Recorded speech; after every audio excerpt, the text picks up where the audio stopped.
Jack. No. Get your maple syrup. Oh no.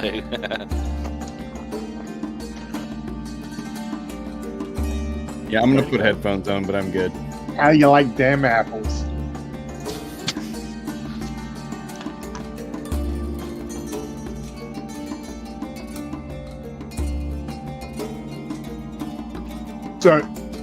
So just to reconfirm, we're just going to go down the line of the Fabry page.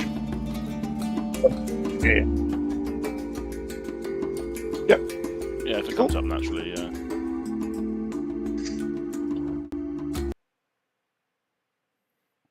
How's it going, everyone? Oh, there's definitely a little delay on my screen, but hi! How's it going, everyone? Welcome to the live Outsiders spoiler chat with my good buddies who are all below me, at least on the overlay here. We have... Oh, we know. In order, we have Az right below me, if you want to introduce yourself, if for some reason people don't know who you are. And you can talk about the cool thing that we're going to be showing as well.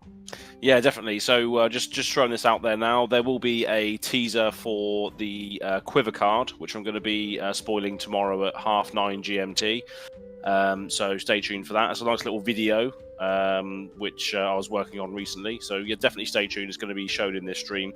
But yeah, from Go Again Gaming. So that's where the action's going to be tomorrow for that. And it's a legendary card. So yeah, stay tuned. It changes everything. It changes everything. Legend. Absolutely. Wait for it. That's the tagline. Yeah. Is that the name of your stream or thumbnail? Just like it changes everything? Well, yeah, the old one, yeah, the old teaser was it changes everything, clickbait, but people will see tomorrow. All the meta heads can evaluate it tomorrow. So yeah, make sure you go and check out Go Again Gaming if you haven't done so already. You can have all the pros tell you that it's like mediocre or whatever on Twitter. Yeah. Exactly. Yeah. Card sucks. Card sucks. That sucks.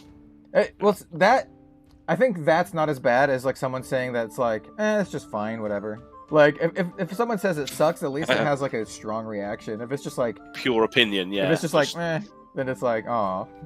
At least they can give a good reason straight off the bat, Yeah. Yeah, exactly.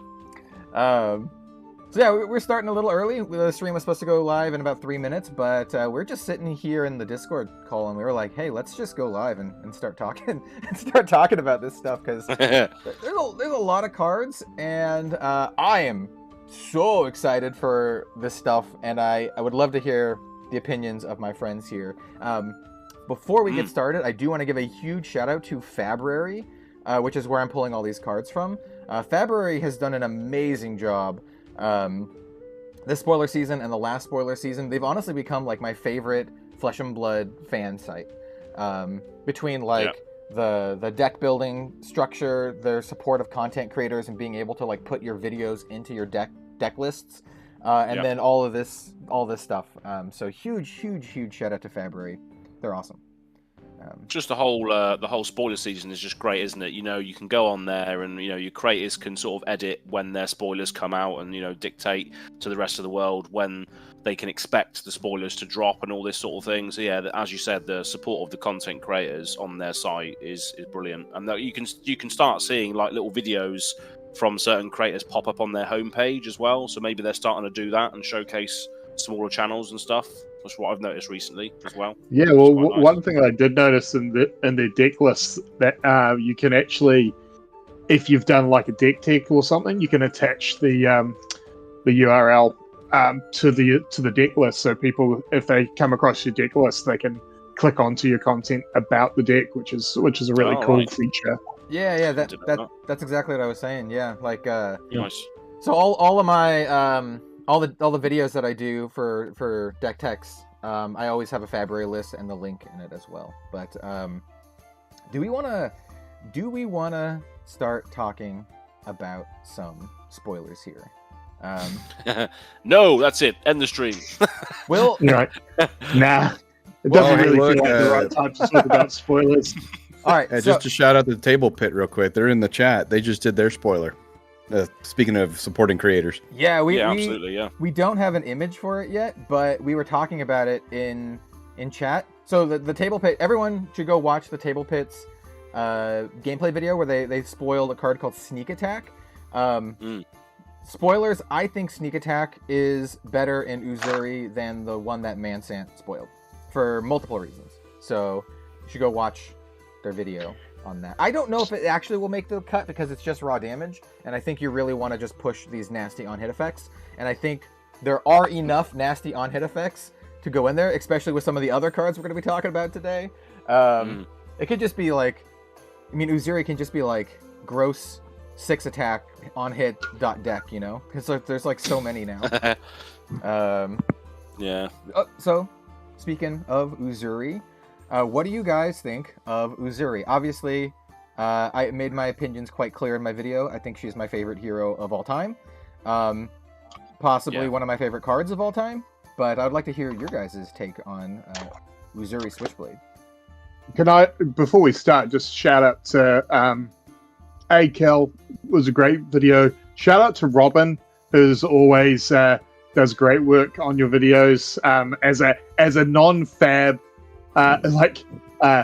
fab community adjacent, she does great work when she is called upon, and I appreciate that that it's not always the easiest to get partners and stuff involved with stuff like this. So it's great to see to hear Robin on another video. So that was very cool and much appreciated. I was actually lucky enough to be in the LSS office when your video went live, awesome. and I was in the boardroom when James gathered everyone around to watch it, which was really cool. So yeah, again, just shout out to you and Robin for another great video. Thank you, man. Like, definitely. I was pretty bummed when I heard about the news that Uzuri had gotten leaked, but seeing that image of like you and a lot of the other folks from LSS like gathered around to watch the video like really made my day. Like it actually like really made my day. And thank you so much for the kind words. Robin is she's very cute. Let me put it that way. Robin is very cute, and so we had a hard time making her sound mean. So I was like, you need to. She's like this. I'm like, Uzuri's like this cold-blooded killer. She's like really cool and smart and calculated, but she's also just like she's gonna stab you. And so like she did great, man. Yeah, I had plans to re-record almost my entire audio because it was like peaking, and we were gonna record a couple different lines for Robin to make her sound meaner, but you know, it is what it is, and the kind words mean a lot to me. So thank you.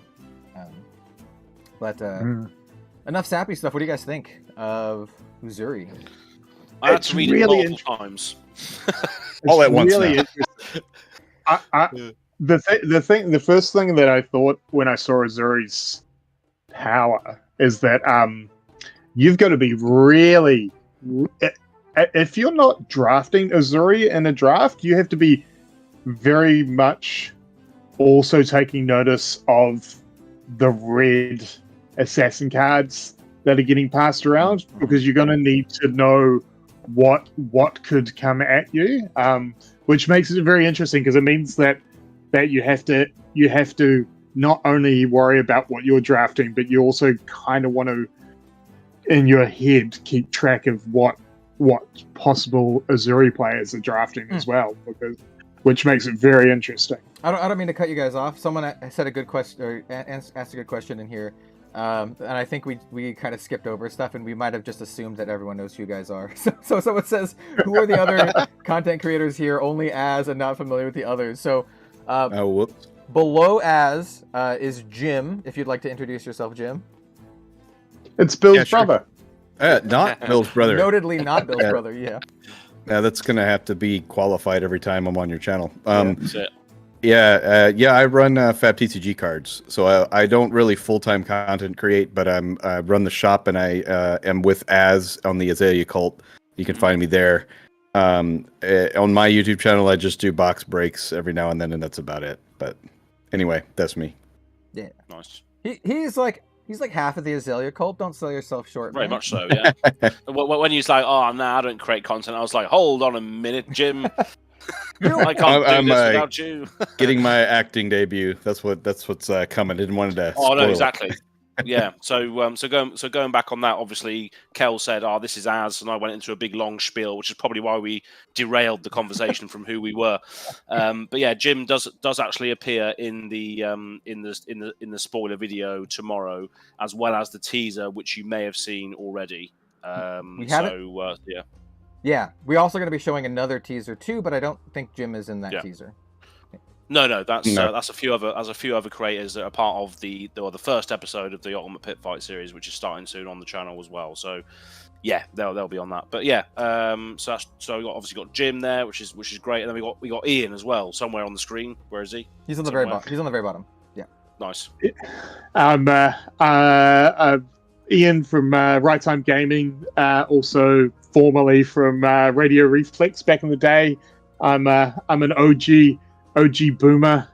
Been playing since the world premiere in 2019. I spent a lot of time on Red Zone Rogue, to be fair. A lot of the time when you see Red Zone Rogue streaming gameplay, I'm usually the person he's playing against. It's either you or Az. Yeah. yeah. And part-time Living Legends co-host when people are not not available. So yeah, I've been sort of on and off doing content since 2019, and based in New Zealand, so possibly why not seen as much as some other people. But that's me. Yeah. That's me. If you all saw the tweet that LSS put out of the whole like LSS crew, James White and a bunch of other folks like watching my preview video, Ian is in that picture. So yeah, hanging out with shorts and flip flops, is looking so comfortable. Yeah, it's summer. I saw it, and I was like, oh shit, it's Ian. Like, yeah. So yeah. I also run a coffee van that delivers coffee to LSS. So hence the reason I was in the office at the time. The coffee guy, is it? Coffee guy. The coffee guy, yeah. Nice. Is the franchise. That's us there. Okay. Oh, lovely. So cards. You guys were talking about Uzuri. Yes, Uzuri. She can notably sneak in any card. Doesn't have to be assassin. It can be just any card that costs 2 or less. You don't have to pay for it. It has to be red? Nope. Can be anything. Just okay. Nope. Just cost 2 or less. So it can be any card. You can sneak in surgical extraction. That's interesting. I had just assumed it was red, and that actually makes it even a bit more interesting. There's a couple other quick rules things that I want to mention that I talked to Joshua Scott about. I mentioned a lot of these in the video, but there's one thing I didn't mention in the video that I wanted to get 100% confirmation on before I talked about it, and that is on attack, on play triggers, as well as, what was the other one? Additional costs. So neither additional costs nor on attack, on play triggers happen when you sneak in a card with Uzuri. So the best example of this would be Enlightened Strike, where Enlightened Strike would not have the additional cost to tuck a card, and you also would not get to choose a mode. So it would just be a 0 for 5, a plain 0 for 5. Same with Flock of the Featherwalkers, would just be coming in for 5. You do not get a Quicken token. You do not have to pay the alternate cost. So like that's really get the rabble. Yeah, Ravenous Rabble would also just be another a 5-0. Yep, 5 go again. So the triggers that say when you attack with this doesn't matter because you're not physically attacking with it. You're just replacing the stealth, which is attacking already. You're actually in the attack reaction step as well. Exactly. That's true. Yeah, because you've already attacked essentially. Yeah. Yep. That's right. And so you don't have to pay for the cost of the card. And then what's the other kind of tricky stuff? There are really cool things where if your opponent, so say you're attacking with a stealth card, right? And your opponent, maybe it's that really nasty one that Carolina previewed. Let me pull it up real quick. Maybe it is... Where is it? Here it is. Maybe it's Infiltrate. So maybe they're attacking with this Infiltrate here. And then they are like, oh no, I need to block it out.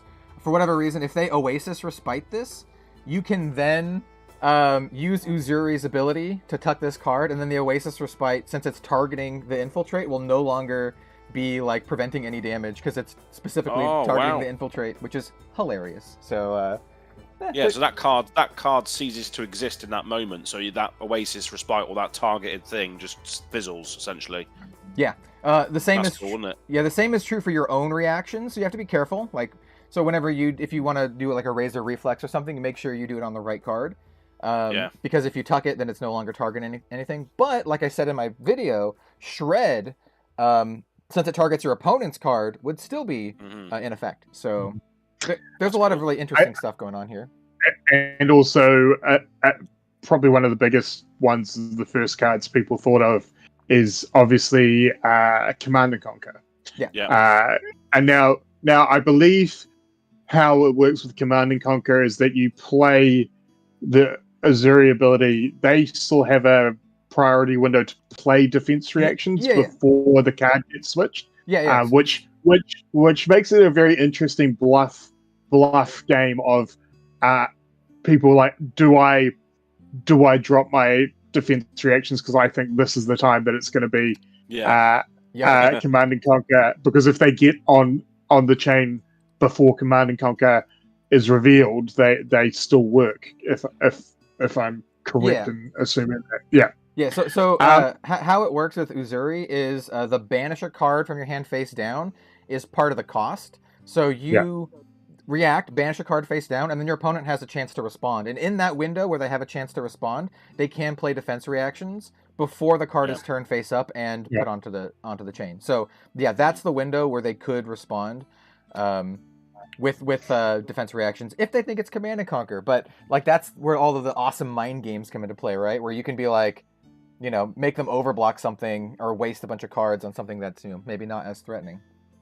I guess the other interesting thing about Uzuri as well with this mechanic, and this is going to take practicing of playing the character, is that effectively allows you to set up your second cycle pitch as well.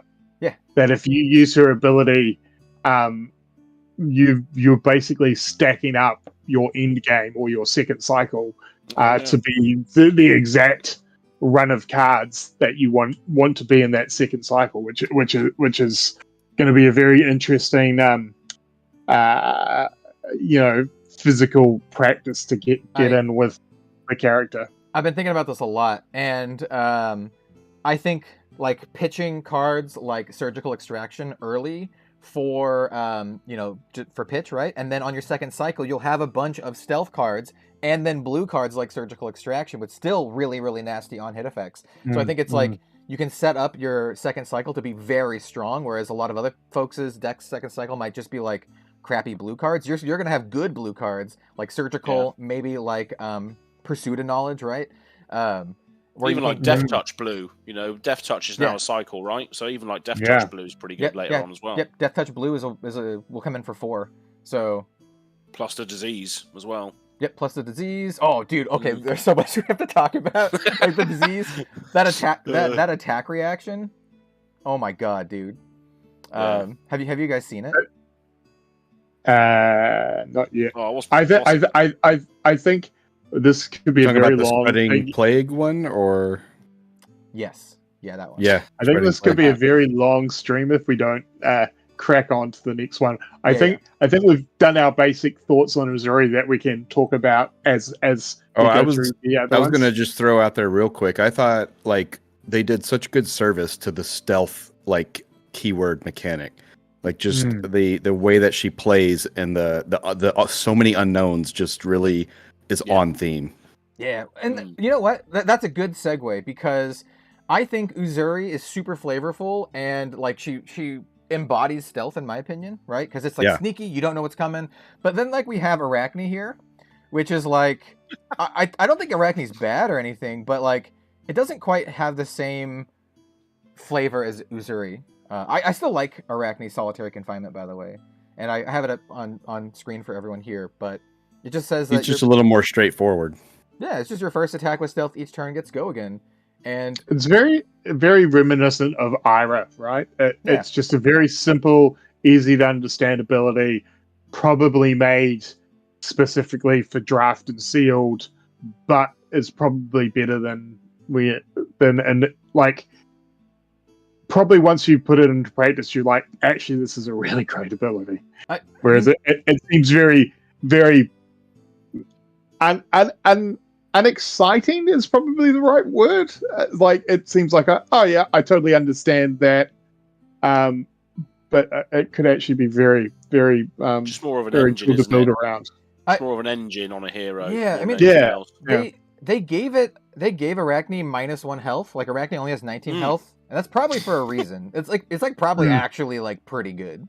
The fact that they felt that they need to balance the health down, probably means that this card is like nuts in like limited. I would imagine mostly in limited, where you can do these like nasty go wide turns, but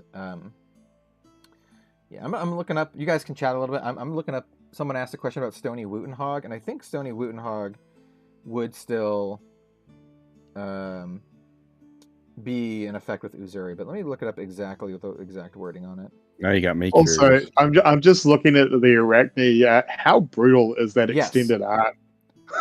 Oh, yeah, it just looks like, but it almost looks like he's killing like a werewolf or something. I guess it's like one of the rebels or something. But could be, yeah. So for the chat, yes, Stony Wootenhog would be in effect because Stony Wootenhog's effect is a static effect, and static effects are still, in effect, just like a shakedown. So Stony Wootenhog just says while Stony Wootenhog is defended by less than 2 non-equipment cards, it has +1. So yeah, it's just a static effect. So yep, you can do the Wootenhog. Yeah, because as soon as the Wootenhog is in play, its ability is in effect, isn't it? So Yep. Cool. So yeah, that's Arachne.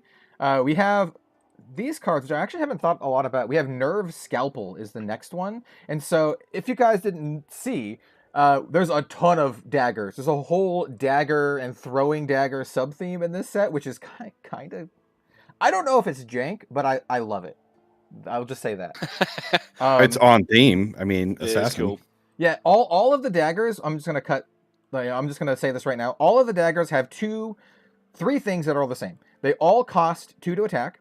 They all have go again once per turn. They all have piercing. They're all one-handed, and they all attack for 1. So that's true for all of them. Nerve Scalpel, 2 cost, attack, go again, piercing, attacks for 1. Orbita class, same thing. Scale Peeler, same thing. The difference between them all is that they all have a different on-hit effect, which is really important because all of the dagger throwing cards say that they hit. So like the on-hit effects matter. We'll talk about that when we get there. But like so for example, Nerve Scalpel here is the first one. I think what we'll do to make this quick is I'll read all of the cards and then we can talk about them as a group, right? Because I think sure. Just before you get onto that though, how rough is that as the collector? Left-handed, right-handed for all 3, and that all majestic. All majestic. Yeah. And left-handed, right-handed. majestics. Oh, yeah. I mean, it's good for the singles shop guy, but yeah. I would imagine they're all short printed to account for them being left and right. You know what I'm saying? So like each individual instance is short printed, but as a whole, you'll probably get them as on average as any other majestic. That would be my guess. All right, so Nerve Scalpel has, when it hits a hero, the next time they defend with 1 or more reaction cards, those have -1 while defending. And if you remember, Spider's Bite does the same thing, but with attack action cards. Orbido class does the exact same thing, except it gives non-attack action cards -1 defense. And then Scale Peeler does the exact same thing, but it gives equipment cards that are defended -1, which is really interesting. I think Scale Peeler is like the most interesting one because it's just all about the equipment hosing because it has piercing and then it also has the equipment thing. Yeah. So it's just really like, haha, your equipment can eat it. So like, yeah, that's what all these do. I was about to say, if anyone was ever going to alter up a Batman to make these all different Batarangs would be oh wow, would be cool. Oh, dude. Just like on his utility belt. yeah, no, that's good. Yeah. So what do you guys think of these daggers? It's interesting, right? Because they all have the same sort of effect as Spider's Bite, and Spider's Bite's, it's pretty cool. It can be annoying to play around, but these are all like specialized versions I guess they're all specialized versions. So like, what do you think? We have reactions, we have non-attacks, and we have equipment here. It's also going to be really interesting. Do you bring one of each? Like, is it going to be matchup dependent? Is it going to be a thing of you're wanting to bring 2 nerve scalpels, or are you going to be wanting a nerve scalpel and a scale peeler, depending on the matchup and stuff like that? I think it gives a lot of cool options. Which definitely in Blitz is great because you got the 11 slots, and it means that you can. It's gonna be all daggers. All daggers. Yeah. All daggers. Just yeah. Because Quicksilver dagger as well still is dagger, isn't it? That doesn't really. Yeah. Can you still use that assassin? Quicksilver is a warrior. Warrior. Yeah. Yeah. Oh, that's a shame. But there was a Star City Games article that came out when they revealed this other card. I guess I could show the other card right now because it actually has to do with the daggers that we're talking about.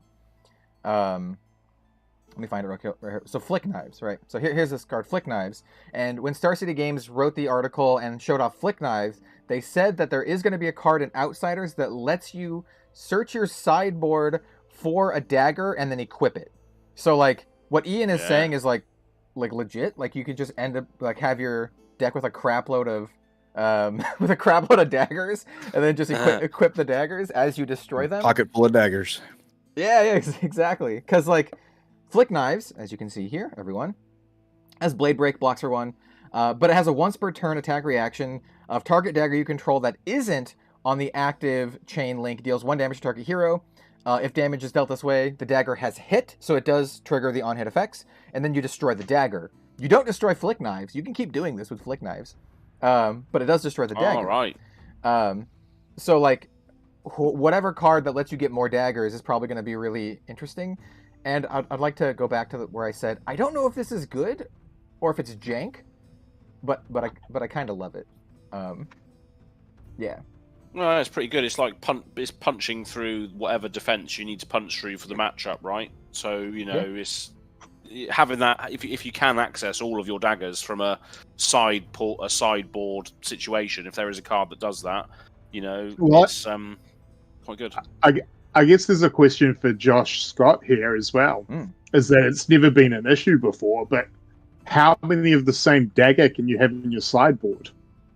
I think okay, so I thought about this earlier. Someone asked me this question, and I think it is normal deck building rules, right? I think you can have up to 3 of each in Classic Constructed, and 2 of each in Blitz, right? Because there's no deck building rule that says you can't, and that allows you to have multiple. And also, 3 of each seems weird for equipment because you can't. I wonder if we'll get a rule clarification on equipment and number in your deck. Well, because like when you think about like one-handers, right? Like Kodachis, like you can have 2 Kodachis, right? There's no rule that says that you can't have 3 Kodachis. Like I don't know why you would do that. You just can't have 3. Yeah, exactly. I wonder if this card will cause a rule to be made that like because I could totally see them saying you can have a maximum of 2. One a left one and a right one, but at the same time you're right. It could just be deck construction. Yeah, I mean, I'm sure. I mean, there's probably going to be a really interesting rules document. Can you imagine your Classic Constructed where your deck is 60 card base deck and then 20 daggers? Hell yeah! Absolutely, 20 scale peelers just because you hate the equipment. Yeah, 16 that bloody courage of blade 16 daggers and 4 bits of equipment that you always use. Yeah. It's so cool. I like to point out the Flick Flack. It just says it deals 1 damage, so your opponent can't like block it. They can prevent it with stuff like if they want to waste an Oasis Respite or something, they can do that. But like, it's kind of like... You know what can stop it? A bonehead barrier. Yes, you can bonehead barrier the Flick Knives. The frequently used card that it is. I was like, watch for the buyout come tomorrow. All the brute players going out and buying their first edition bonehead barriers. Oh, Yeah. yeah, absolutely. I've got plenty. So, Plenty. instead of Please, come in. going... FAB TCG cards. .com. Yeah, absolutely. Instead of going in order, let's just talk about the rest of the dagger cards real quick, because we have some other dagger synergy stuff. It's not just the weapons and the equipment. So there's Hurl, which is an assassin ninja attack action, which is awesome. Cost 0, attacks for 3, has go again. Probably has a full cycle because it's a rare. And it says, as an additional cost to play it, you can pay 1. If you do, it gains. When this attacks, a target dagger you control deals 1 damage to target hero. If the damage is dealt this way, the dagger has hit, destroy the dagger. So it has almost the same text as the flick knives, right? But it's not like on attack trigger, which is I really like this hilarious. design space. Yeah, I really like this design space because when I did a video about Ranger design space a long time ago, there was one of them called Arrowhead Stab, which essentially said choose a card in your graveyard and then stab them with it. That then gains the on-hit effects. This is similar, where it just says if it hits or the damage is dealt, the dagger has hit, which essentially means you get the on-hit effects of the dagger that you're dealing damage with, right? Yep. So you're essentially getting another instance of the scale peeler or whatever, which is quite nice. Yeah. And shout out to Steelfer as well, who was the UK guy who spoiled this. His spoiler video was quite funny. He was throwing things to imitate, hurling. Yeah, that was good.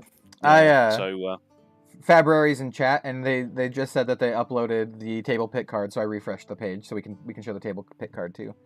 Oh, nice, fantastic.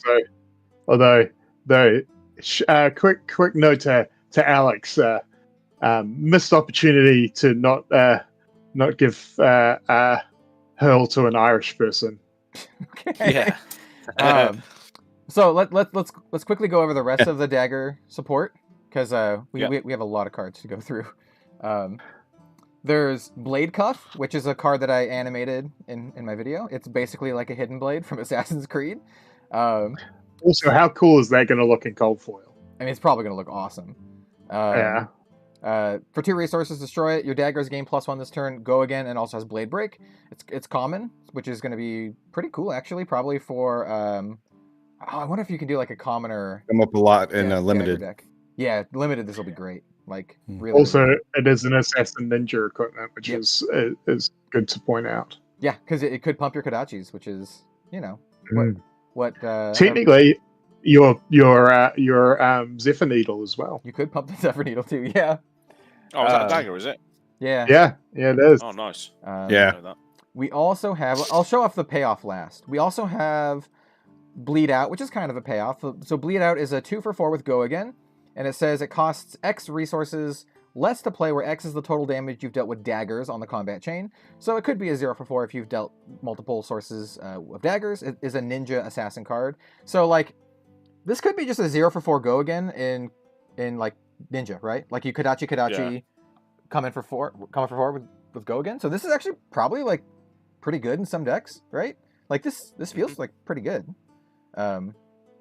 Just like that's what you look at it as, don't you? You look at it as a 0 for 4 with Go Again if you're looking at a dagger build, essentially. Yeah. In assassin, this could be really hard because all the daggers attack for 2, unless you're doing the throwing dagger shenanigans, in which case, like, sure, but like. I think the best case for this is like Kodachis, right? Oh, this is 100% a Kodachi for 1. Now let me watch you bleed out. I mean, look at the image. Yeah. Those are 2 Kodachis. Yep. And this is also another one of the cards that I animated. Really cool. Really, really cool art.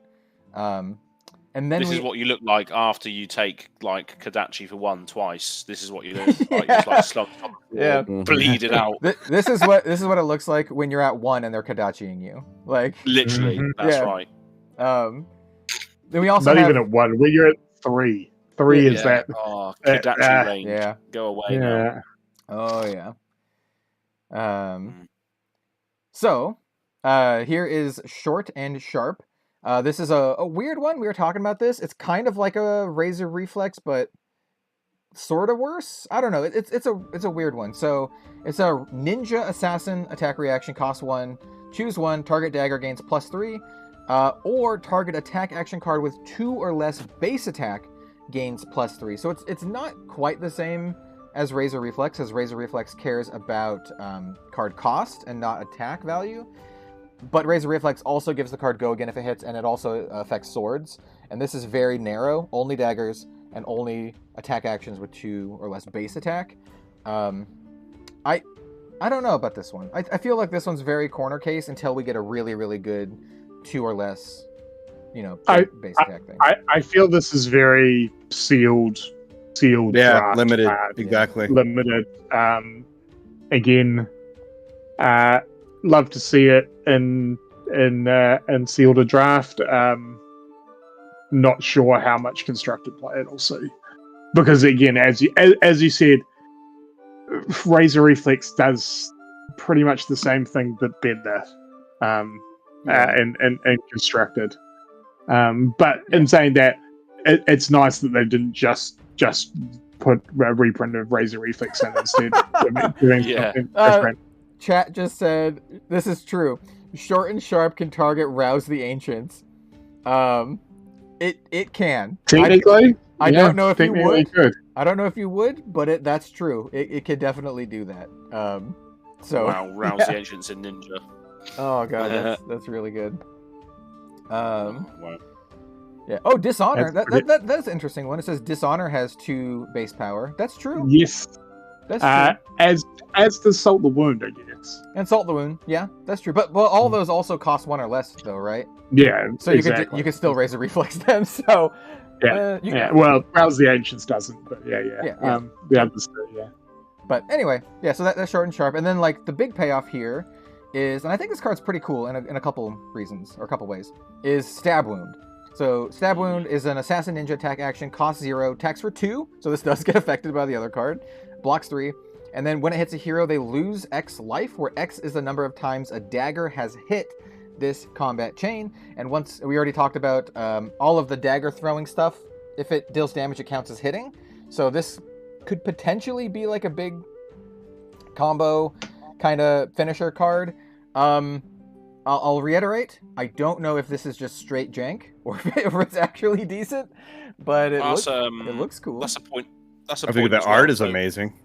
Yeah. Oh god, yeah. Pure gore. It's that weird. It's almost in point of view of you're the person getting stabbed, right? Oh, yeah. There's a lot of POV stuff. There's like Stab Wound, and then there's like one of the cards that I spoiled. Do you like POV? Where is it? Shakedown, right? So it's like POV. You're getting shaken down, like you're getting owned. Yeah, I dig it. It puts you in the position. Really does put you in the position. Yeah.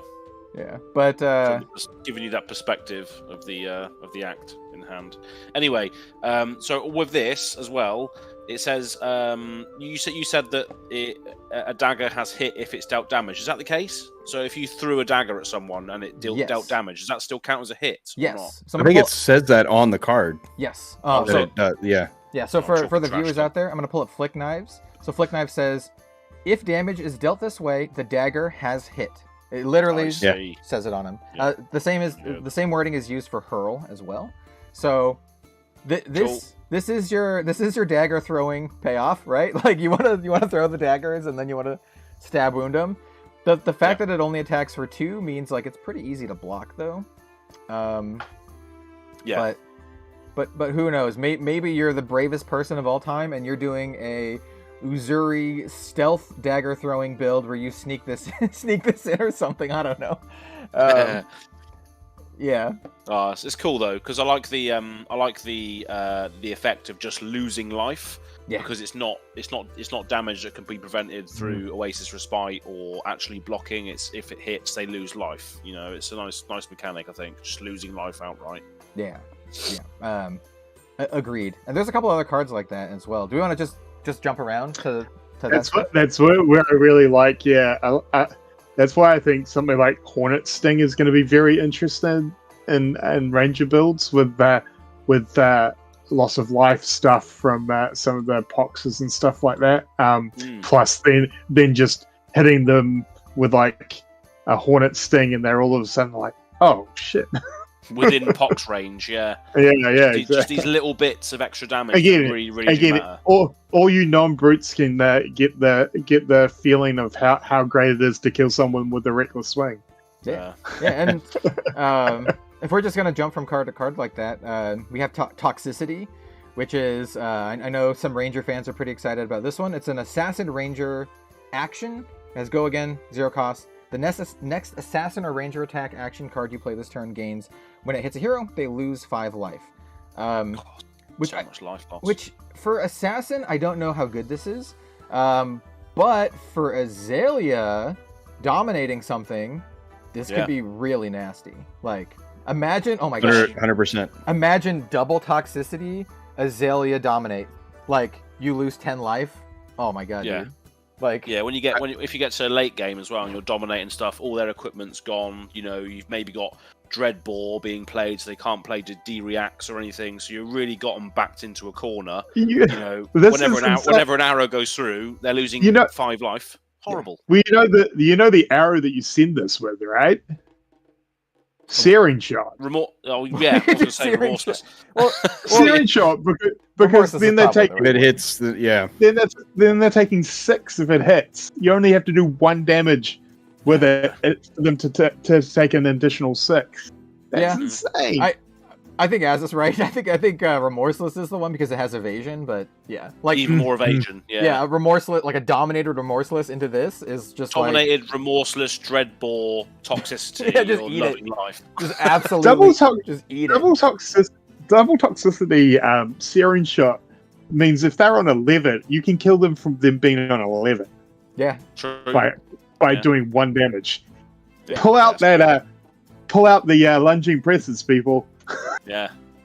Am I the only one that just hears System of a Down every time I hear the name said? Yeah, absolutely. Of my arrows. Eating seeds is a pastime activity. Brilliant. I would like to note we haven't seen for Toxicity. We haven't seen Rainbow, but it probably comes in yellow and blue, and probably deals 4 and 3 life. Which, like, the blue one's probably the blue one's probably going to be super good. Like, that's like 3 bonus damage on a blue. That's like really, really good in my opinion. Oh, you're probably right. Looking at the numbering scheme on February. Yeah, you're exactly right. It's just a rare. So yeah. I think at least red and like blue toxicities are going to be like really, really good for Ranger. Once again, for Assassin, I don't know. This is a non-bow with Uzuri, right? Because like if you do this Uzuri and then get rid of her, like Uzuri the card, then it nullifies this. It doesn't do anything.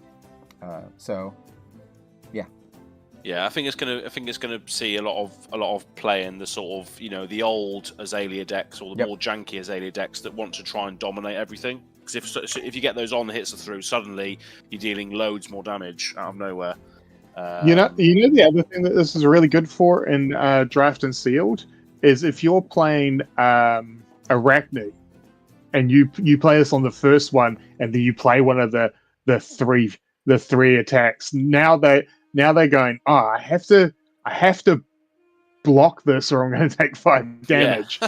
And you get the go, so you can get 1 to 2 cards out of them before you then throw the attack that you actually want to throw, which is pretty cool. Guillaume in chat said, I posted about this in the Flesh and Blood Metal Discord, or the Flesh and Blood Metal Discord, presumably about the System of a Down reference. They say, I want to see an altar with just the System of a Down album cool. cover. I haven't. I'll have to go pop in the Discord later and check that out. That's awesome. That's a shout out, by the way, to the Flesh and Blood Metal Discord. You should join. Absolutely. You should join. Also, for any of you FAB wrestling fans out there, Toxicity absolutely looks like Mortis from back in WCW. I mean, the art looks awesome. Like Federico, just absolutely kills it. Reminds me of like Mortal Kombat as well. Like that's exactly who Mortis in WCW really? was ripped off. Noob Saibot. This looks like Noob Saibot. For your Mortal Kombat fans out there. Okay, so finish him. We don't have a good segue here, so is there any card in particular that you guys would like to talk about next? Because we still have a lot of really Let's go stuff. to the codexes. Oh, dude. Those look cool.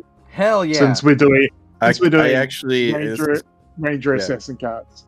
The Codex of Bloodrot. I cannot wait to see in the Marvel. Dude. Okay. Codex of Bloodrot. I love it so much. I'm gonna play this card so much in Assassin. Like, it is nuts. The Necronomicon. It's so cool. Like, so cost 0, go again. It's a yellow pitch card, only blocks for 2, but it says each hero puts a card from their hand face down into their arsenal. This is not a May. Everyone has to do this. This is kind of like an Intimidate. You are forcing a card out of your opponent's hand. And then it says, create a ponder token under your control, and then everyone else gets a Bloodrot box. So, playing this... 100% UPF standard. Yes. Oh, yes. Oh, yes. But... I mean, I assume it fails, though, if they already have an arsenal. Yeah, I think so. Yeah. But anyway. But, like...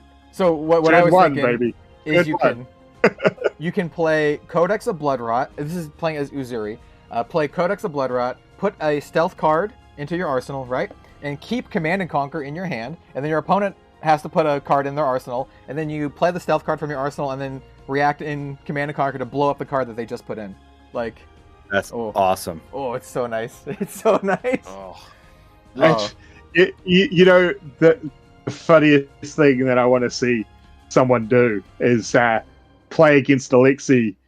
Turn 1, they try and cheat in an arrow into their arsenal, and you're like, okay, cool. Well, I'll respond by playing this and putting the blood pox into your other arsenal slot. Speaking of the Bloodrot pox, let's move on to the reaction real quick. Let me find it. This is also one of the cards that I'm probably going to play the most out of this set, because it is nasty. It is so good. Here we go. Spreading Plague. Spreading Plague. 1 cost, attack reaction. Create X Bloodrot Pox tokens under the defending hero's control, where X is the number of defending cards this chain link. But hey, you know what? Block me all you want, bro. Like, you can toss your whole hand, you can toss all of your equipment, and then you can eat like 5 Bloodrot Pox. I love this card so much. Like, as someone who is like very like on fatigue, this is what I want. Come on, block me, I dare you. And if you don't block me, I'm just gonna react in something nasty and blow up your arsenal or something. Like, oh, this is so good. I love this card so much. Oh my god, yeah, it's a nice one. Like, imagine you're attacking with like surgical extraction, and the opponent's like, oh crap, I have to block this out, and they block with like 2 or 3 cards or whatever, and then you just like boom, eat 3 poxes. I love this card. I also just realized that's actually a hand like pulling out a heart in the art. Like I didn't notice that that's what that was at first, so that's awesome. Yeah, this is not your play with your 8-year-old set. Yeah, this set is brutal as hell. Like, love it, absolutely love it. And Steven, whose spoiler is tomorrow, Diamormata, has said that he has the goriest card he's ever seen. Worse, I had to put a disclaimer. It's freaking awesome. Worse than Shred, which is saying a lot, because Shred is like... Oh, wow. Yeah. So yeah, I just wanted to gush over Spreading Plague. Word choice definitely intentional. Yeah, I love this card so much. This is probably one of my favorite cards in the set. I'm going to play it so much. This and Flake's Spoiler, which is, I guess the next card I'll show off. Unless you guys wanted to say anything else about the Spreading Plague. No, I think fanboy enough over it. Yeah. Now I'm going to fanboy about this one, and that'll be, well, not all my fanboying, but be sure to check out Flake's tweet with the full art, the cold foil version. It's so good. So Redback Shroud, the cold foil full art version of this is going to be my chase card of the set. Like, just hands down, it is the number 1 card that I want from the set. So it's an assassin equipment chess piece. It's basically like Black Tech Whispers and Mask of Perdition. So it blocks for 1, has Battle Worn, and you can get it back from your graveyard for 2 silver. It also has an attack reaction of destroying it. The next attack reaction card you play this turn costs 1 less to play. I don't know, like the Spreading Plague or something like that. So Yeah, this is kind of like a tunic, right? In that it gives you a resource, but this one can do it multiple times over the course of a game, especially if you keep getting it back. So this gives you like crazy value if you can keep getting silver because it gives you block and it gives you resource reduction. This card is I love it. I love this card, and also the artist is Soyame, which is one of my favorite Flesh and Blood artists. So this is like, I love this card. I can't wait for someone to alter this as Redneck Shroud, and it's just dude in a wife beater and cut off jean shorts. Oh yeah.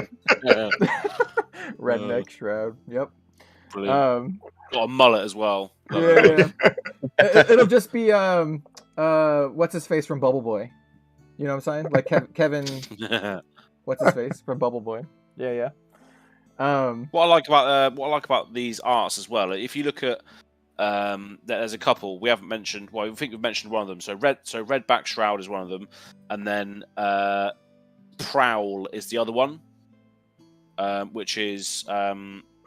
Just like a common stealth card, right? But both of these arts, if you look at the background, it looks like they're on some sort of neo noir sort of cyberpunky sort of street with all this sort of luminant lighting. Metrics, so baby.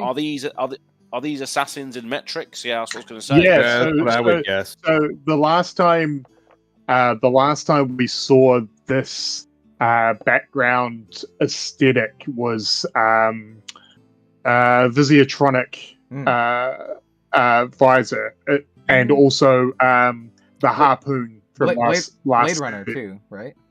Yeah. Which I really like, because in my headcanon at least, this is like the streets in metrics that lead into the pits. These are it's that crossover space between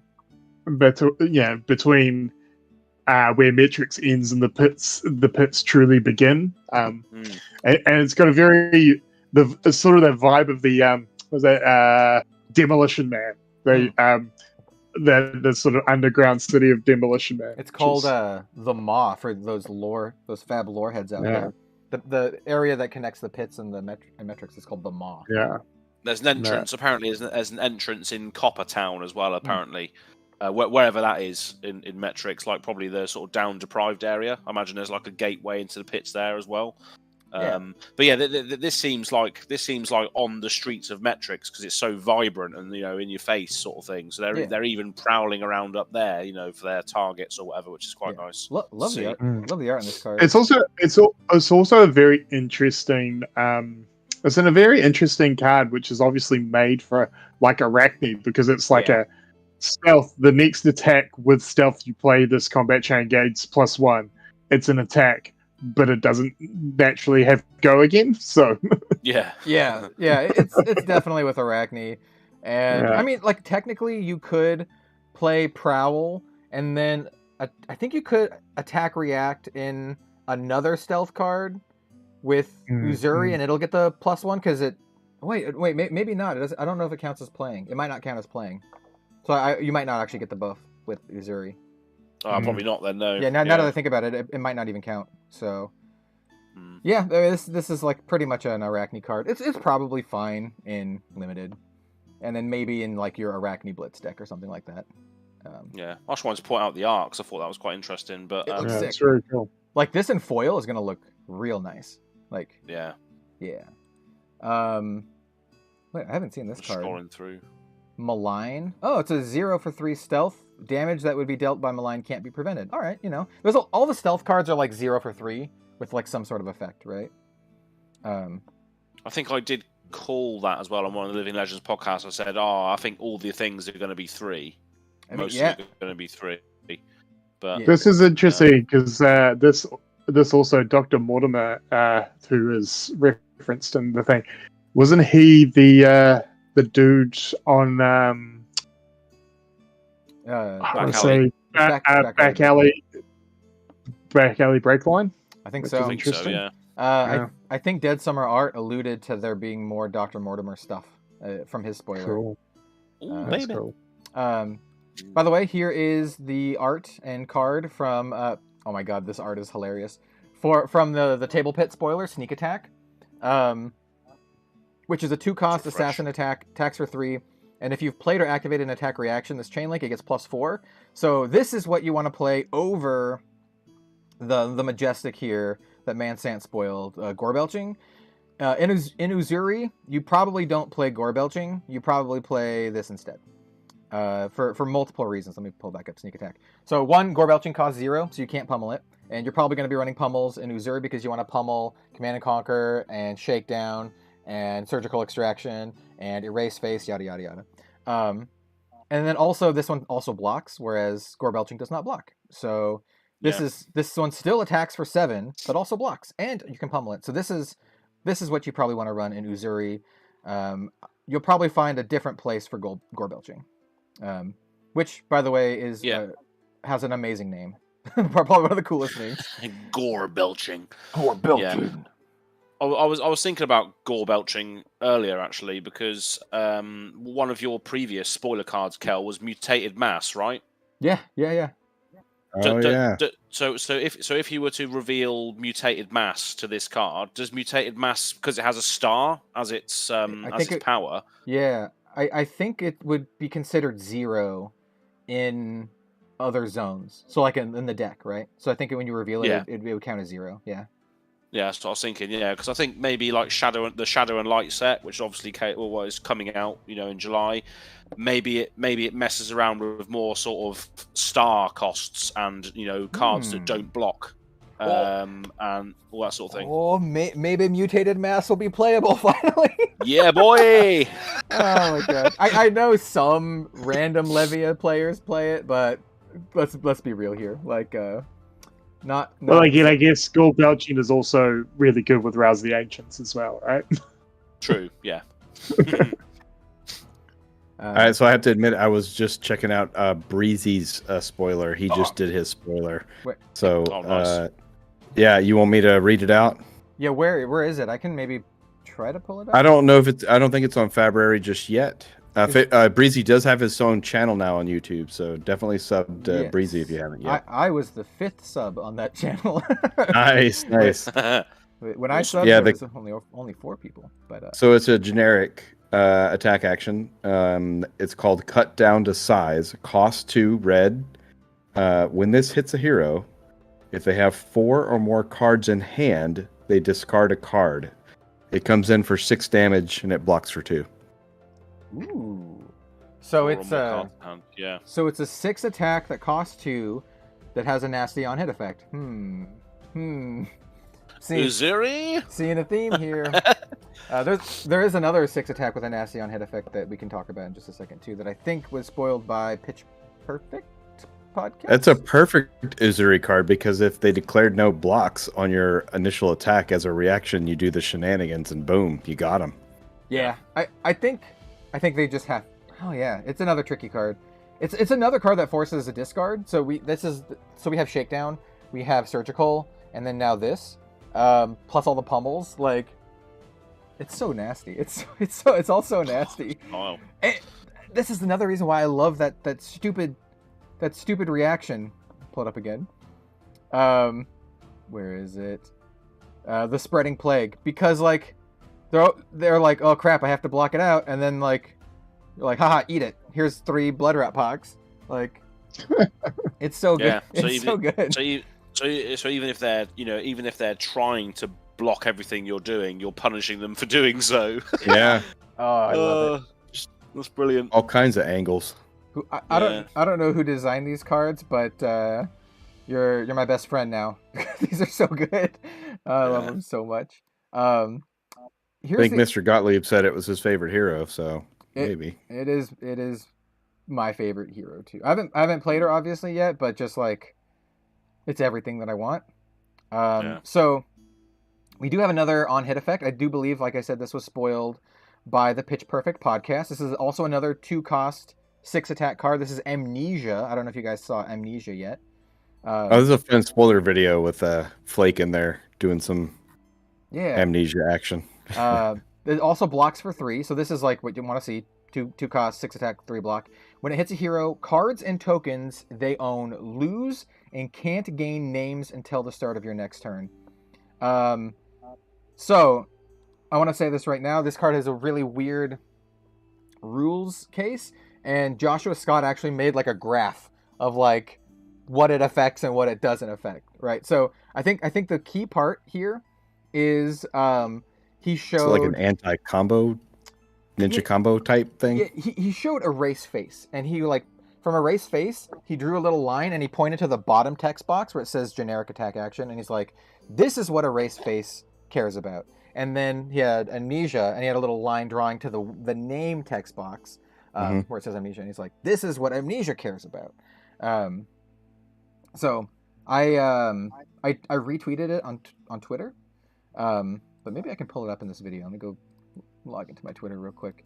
We can pull up the I mean, as soon as I saw it, that's the first thing I thought of was it stopping a lot of the combo name changing stuff that it stops a lot of the ninja shenanigans in this. Yeah, I think one of the main sort of points was like that was made was crippling crush, because crippling crush says if you get the crush effect, crippling crush gets if they hit discard 2 random cards, but crippling crush it doesn't actually mention, it doesn't need its name, it's just referring to itself as this card. Yeah. So it's not actually, it doesn't actually care about its name, it's caring about the card itself. Yeah. Probably explained that really poorly, but this basically turns off combos, right? Yeah. Because no longer was the last card played X. It's just a generic card. Yeah. Also, the artwork in this does it just kind of look like an old dude wearing a white t-shirt and jeans? I mean, for the artwork, let me go back. The artwork, yes, but it looks like he's wearing armor, or no, wait, no, that's like memory of armor or something. Yeah, it's been stripped away from it, but it's just weird because it just looks like jeans and a t-shirt. Like, if anyone wants the easiest cosplay, you need a chair. You need a chair. I wouldn't count the cosplay unless you also had the chair. Yeah. I want to tell you like something funny real quick that just happened. This tells you the delay on the stream is a couple seconds, because we started talking about this and Joshua messaged me the image. He's like, "Hey, if you need the image, here it is." Like nice. during stream. So I want to give a huge shout out to Joshua Scott, by the way, who's like the judge signal. The judge signal was sent into the sky, and Josh really was. Josh answered. It's a B. It's a light of a B, right? Absolutely. Yeah, exactly. But huge shout out to him. He's awesome. He's going to be on the Living Legends podcast sometime after Outsiders, and we're going to talk about rules, and it's going to be really, really cool. And I want to ask him about how he puts these, like how quickly he puts these like little graphs together, or these like pages. Yeah. So if to him it makes perfect sense. You know, it's just, to us it's like, oh, it's a little bit tricky. Yeah. Yep. Anytime I have some weird rules question or something like with Uzuri, I go straight to the source. Go to Joshua Scott and be like, how does this work? Please let me know. I want to say the right thing to everyone.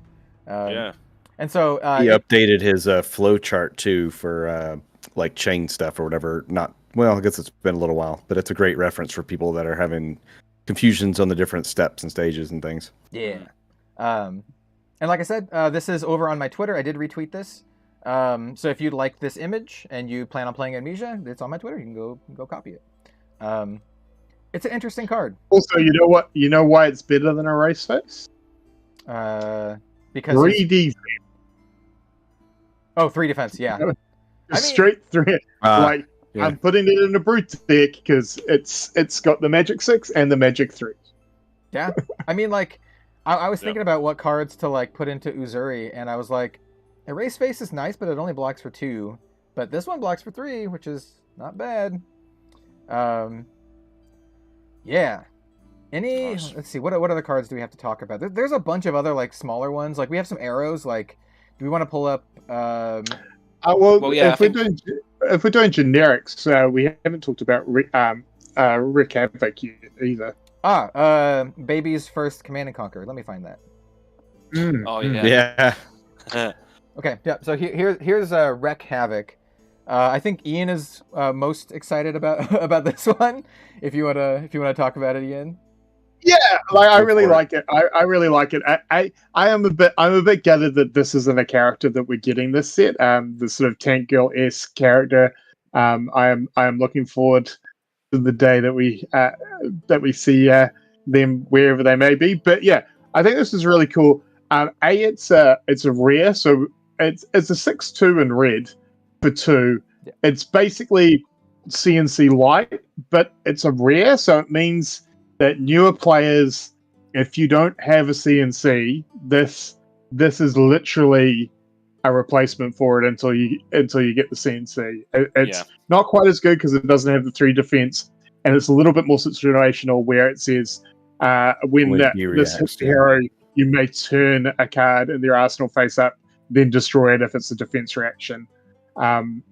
So it's not quite as good as CNC, but it effectively functions the same as a CNC, and it's going to make new players and deck building on a budget just feel a whole lot better, because really at the moment, if you didn't have the CNC, what you were replacing it with wasn't really doing the same thing, whereas this is kind of doing the same thing. So I think it's really good in that way, and also the art's amazing. Yeah, and if you cheat this in with Azuri as well, similar to CNC, you still can't play the D-Reacts as well. So it's exactly the same text, isn't it, essentially, to Command and Conquer? Yeah, so they either have to play, they have to, good point, and sealed and draft, they're going to have to, if they've got a D-React, they have to effectively roll the dice and play it early to try and avoid it. Yeah. So I think again. Oh, go ahead. Sorry. I was just reading off someone in chat that just says, "Why is it called Wreck Havoc and not Wreak Havoc?" Yeah. I don't know. Is that a Kiwi thing? Can you answer that for us, Ian? No. I think it's more the fact that she's just torching. She's just torching everything in the artwork. Yeah. I mean, who knows? Maybe that's the character's name. Maybe it's a subtle Easter egg. Oh. Her name is Wreck. Maybe she's part of the wrecking crew, or whatever. We don't know, and we won't find out for a little while. But again, I think this is great. I will be drafting it pretty high in packs because again, generic sixes that only cost 2 are pretty good. Yeah. I think the stream is delaying quite a bit, but I'm gonna pull up the actual thing. So yeah, I think this is a very good draft card for sure, and it's a good budget option. The way I look at this is that it's kind of like a CNC for more defensive decks because it doesn't hit attack actions or anything like that, so you can't actually pressure their go wide turn, but you can get rid of their defense reactions. This is very much it may come in. Oh, sorry. I was going to say it looks like it may come in all colors, by the way. Probably. That's true. I would bet that's true. I would bet it probably comes in all the colors. Yeah. What's another one you guys would like to talk about? I'm going to try to pull up. This one's cool. I just like the name of it. Destructive Deliberation. It's a 2 for 5. And then when it hits, you get to create a ponder token, which is kind of cool. It's fun art, too. Yeah. Yeah. Who is this character? And we have an oracle now. Amazing. Yeah. Suraj the Oracle. Yeah, absolutely. Yeah. I mean, but he's got that sort of purple rune chanty thing going on. So absolutely. He looks like he's wearing Savage Lands stuff too. He's got the bird skull and all that good stuff going on. Yeah. Totem necklace and all sorts. Yeah. He's talking kind of like the witch doctor in Diablo or whatever. This will blow your mind. Yes. Yeah. Yes, it is. Absolutely. Guillaume says, missed a few minutes. Have you talked about Barnes Undershot? What's Barnes Undershot? That's the arrow. We haven't done any ranger really yet. Because there hasn't been any ranger proper ranger cards. I think that's all coming tomorrow. Is it? So there's some arrows. Yeah. We can talk about this one, Barbed Undertow, which I think this was Sloop Dupe's spoiler, and he posted it early on accident, and it just 600 people saw it. 600 people saw it. It just got out there. Yeah. Normally I wouldn't talk about it because he hasn't shown it yet, but it's already up on February and it's already been in circulation, right? So. Yeah, he's probably just accepted it now, and he put it out in New Zealand time instead of. Yeah. So this one, I think Az and Jim can talk more about this as the Azalea cult folks. But this one is a card that cares specifically about aim counters because it doesn't really do anything unless it has an aim counter. So it's a 1 for 5, and it says if it has an aim counter, it gains.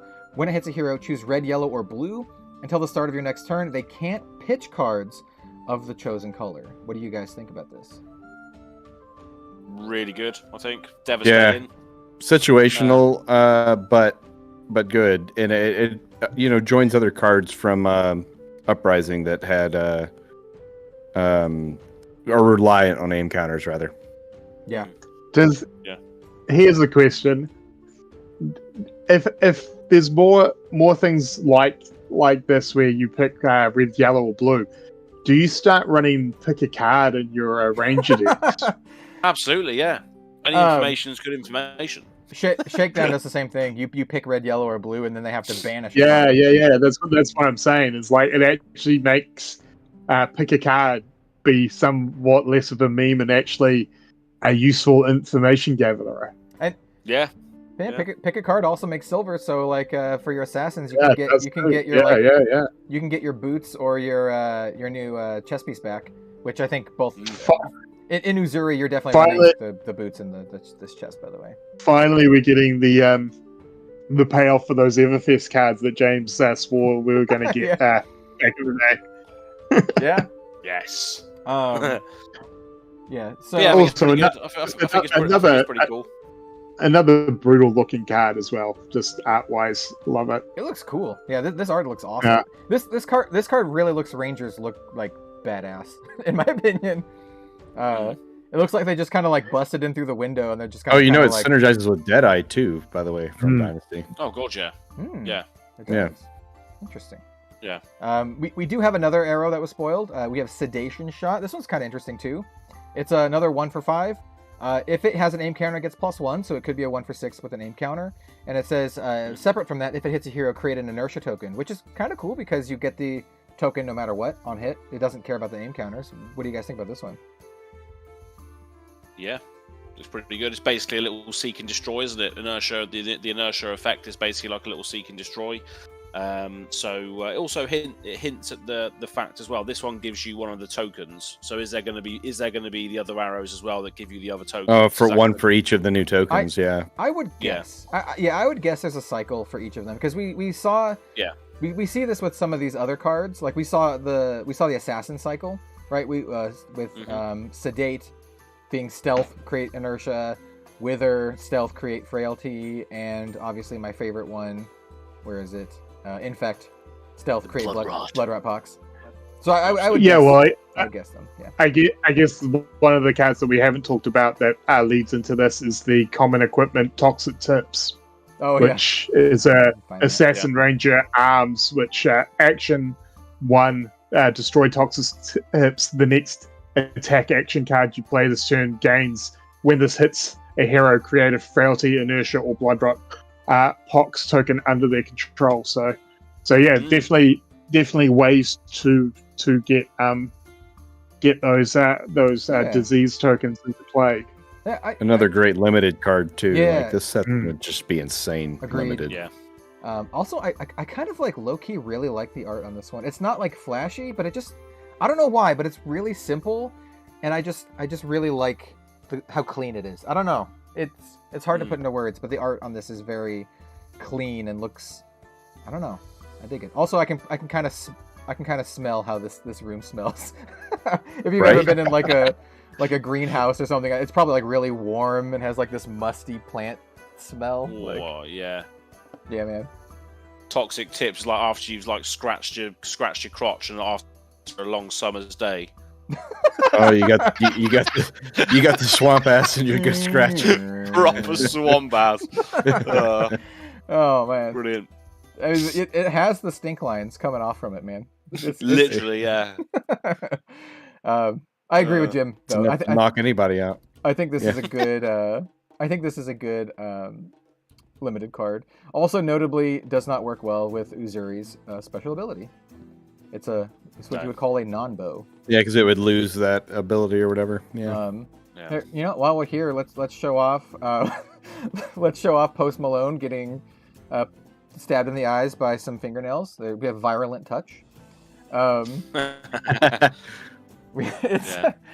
it's, Look at the boils on those hands, man. Oh. That's just it's awesome. nasty. It kind of looks like it's a point of view, but it kind of looks like he's just actually ripped those arms off the person. Kind of does, yeah. Oh yeah, just it does 100% look like Post Malone though. Sans tattoos. Yeah. Yeah. So this card's interesting. It's a Assassin Ranger card. It can't be played from hand, which is like Death Touch, which is interesting. I wonder if there's going to be a bunch of these kind of cards. Yeah. But what I like about it, it says when the chain link resolves, if it's defended by a card from hand, then your opponent gets a Blood Pox, which is like kind of like Reprise. You know, it kind of has Reprise. Yeah. Reprise, you get a Blood Pox. I don't know. I don't know on this card. Like, my thoughts are, you could do this with Uzuri to guarantee that they get a Blood Pox, right? You can stealth in, and then you can react and put this on the combat chain on their card that's already blocking to guarantee that they get a Blood Pox. Yeah. And Ranger, dude, I have no idea. Like, I'm not running this on Lexi, I can tell you that much. But No. like, Yeah, I don't think so. maybe Riptide. Maybe Riptide has some weird stuff like that. This works. Oh well. god, yeah, we got all Again, that. to look forward to it's an interesting one because it's a break point that is gonna. This is the sort of card that if you play early, you could get a piece of equipment out of them for low value to you. Like it's zero. It's just a 0 attack, but they're like, oh man, I don't want this to hit, and I don't want to waste the second card, so I'm going to have to use one of my Blade Break equipments early to block the 4. Yeah. So I think this is just. I mean, this would be an awful card if it cost 1, but at 0, I think it's really good. It's really good because it's kind of like Snatch, right? Where Snatch isn't that hard to block; it's just annoying to block. Yeah. And that's what I feel like this is, especially. I guess this is another one where if you play Arachne and you play this after you've played this is the follow up after the stealth card that had Go Again. It's just an annoying block amount that they have to deal with, or take a pox. It's gonna be really awkward in Arachne because it can only be played from Arsenal or Banish Zone, I guess. Mm-hmm. Yeah, I don't know. And also, the worst part about this card is not that; it's that it blocks for 2. Like, why does this block for 2? I blame Ranger. That's Ranger. I blame Ranger. Yep. Yeah. Any of the Right. Assassin Ranger cards that block for 2, I'm just gonna blame Ranger. Like, Yeah. it's your fault, Ranger. You wouldn't be wrong. Yeah. That's right.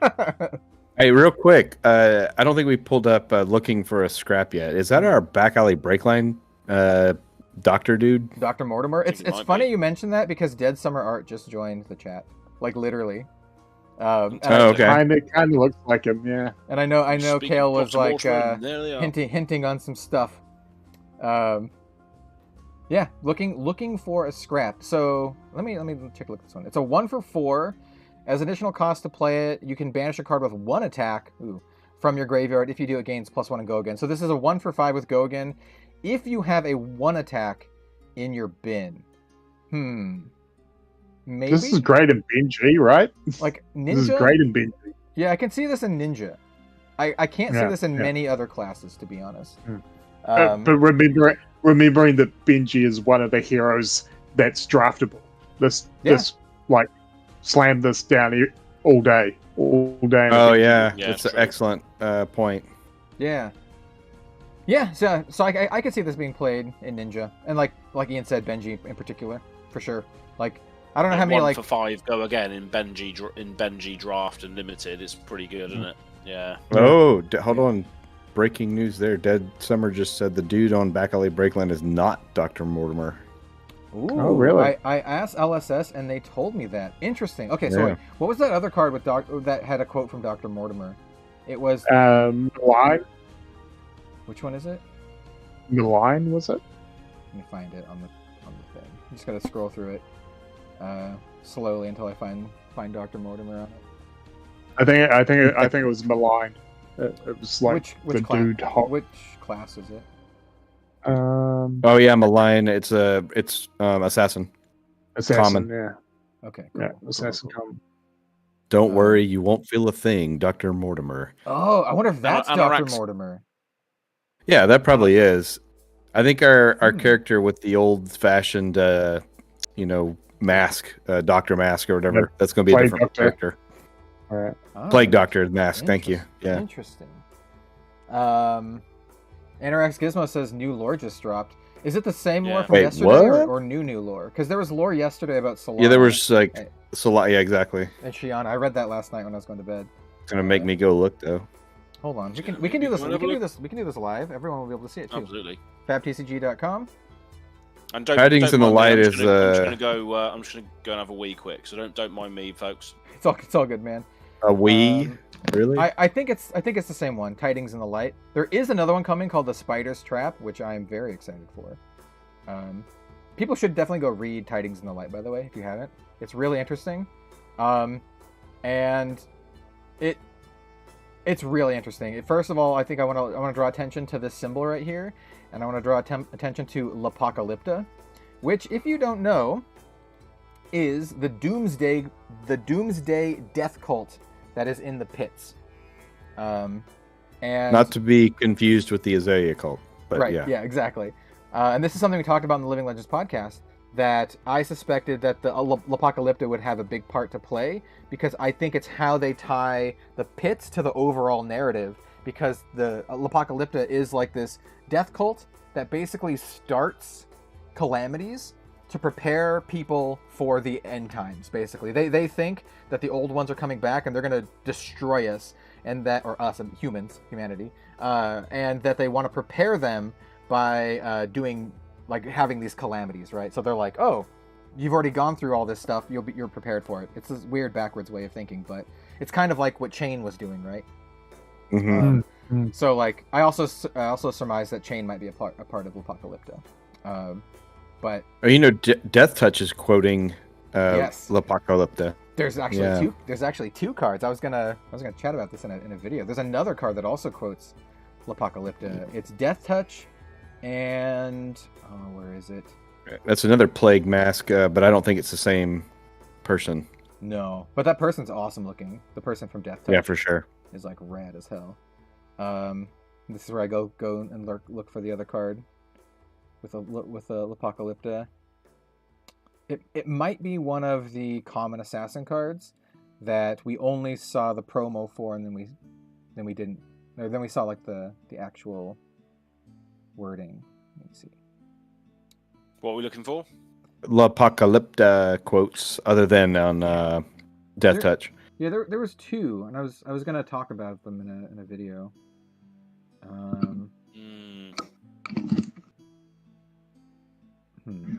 Oh well. I'll when I find it, I'll bring it up. There you go. Yeah. While you're looking at it, I'm just looking at cut down to size, which is a common 2 cost, 6 attack, 2 defense. When this hits a hero, if they have 4 or more cards in their hand, they discard a card. This is a great UPF card. This is such like in that Yark game where we were all like had 5 or 6 cards. but also really good for KO commoner. I think deck. Yeah, wasn't this Breezy's card that we brought up like a little bit ago? I believe so. Yeah. It is. Yeah. It's I've only just seen the art now myself though. It's on one of the tokens. Yeah, you know what? Oh, is it? The reason we can't see it is because February has the promo art for the tokens. Hold on, let me go to that. Right. I just remembered. The quote from Is it on Blood Rot maybe? Yeah, it's on one of them, but I saw it on the official image gallery. Card art. Yeah, because they have the non-promo versions up. So let me go find that real quick.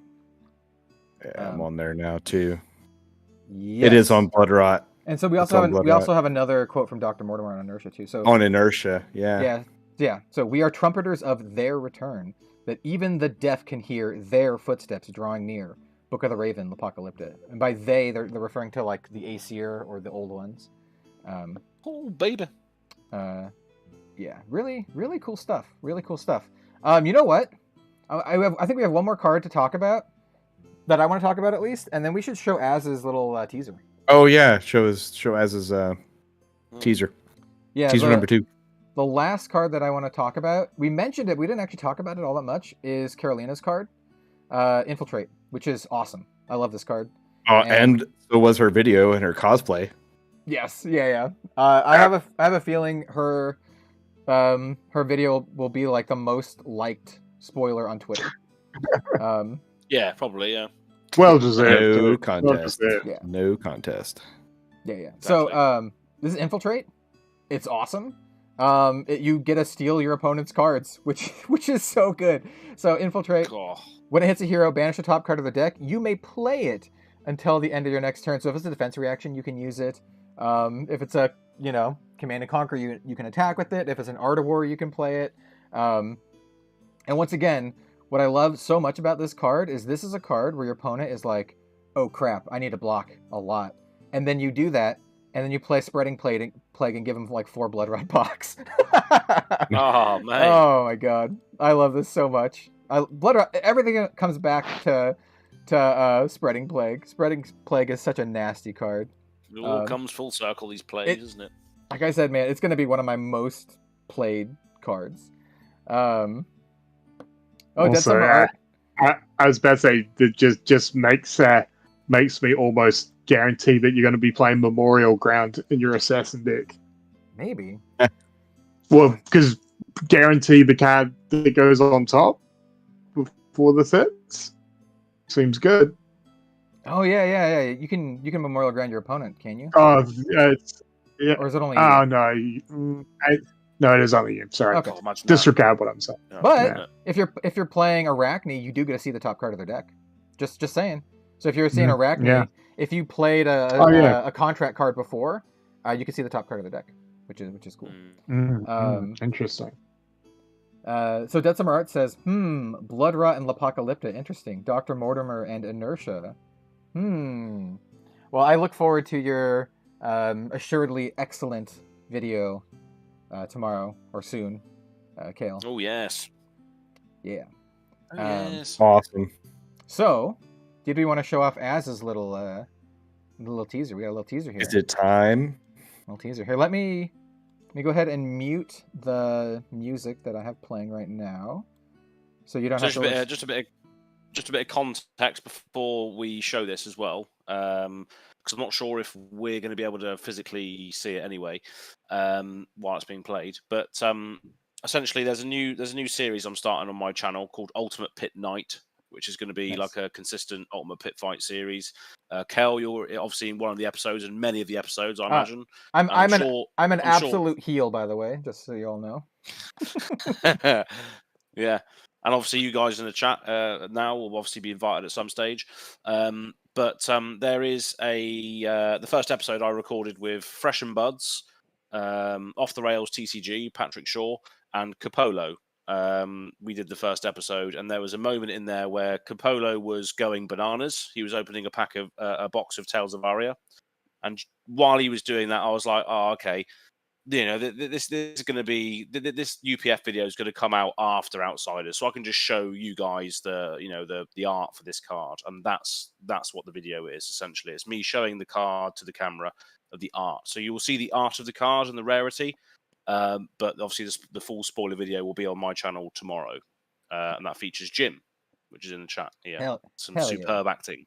And you're gonna be live streaming that, aren't you?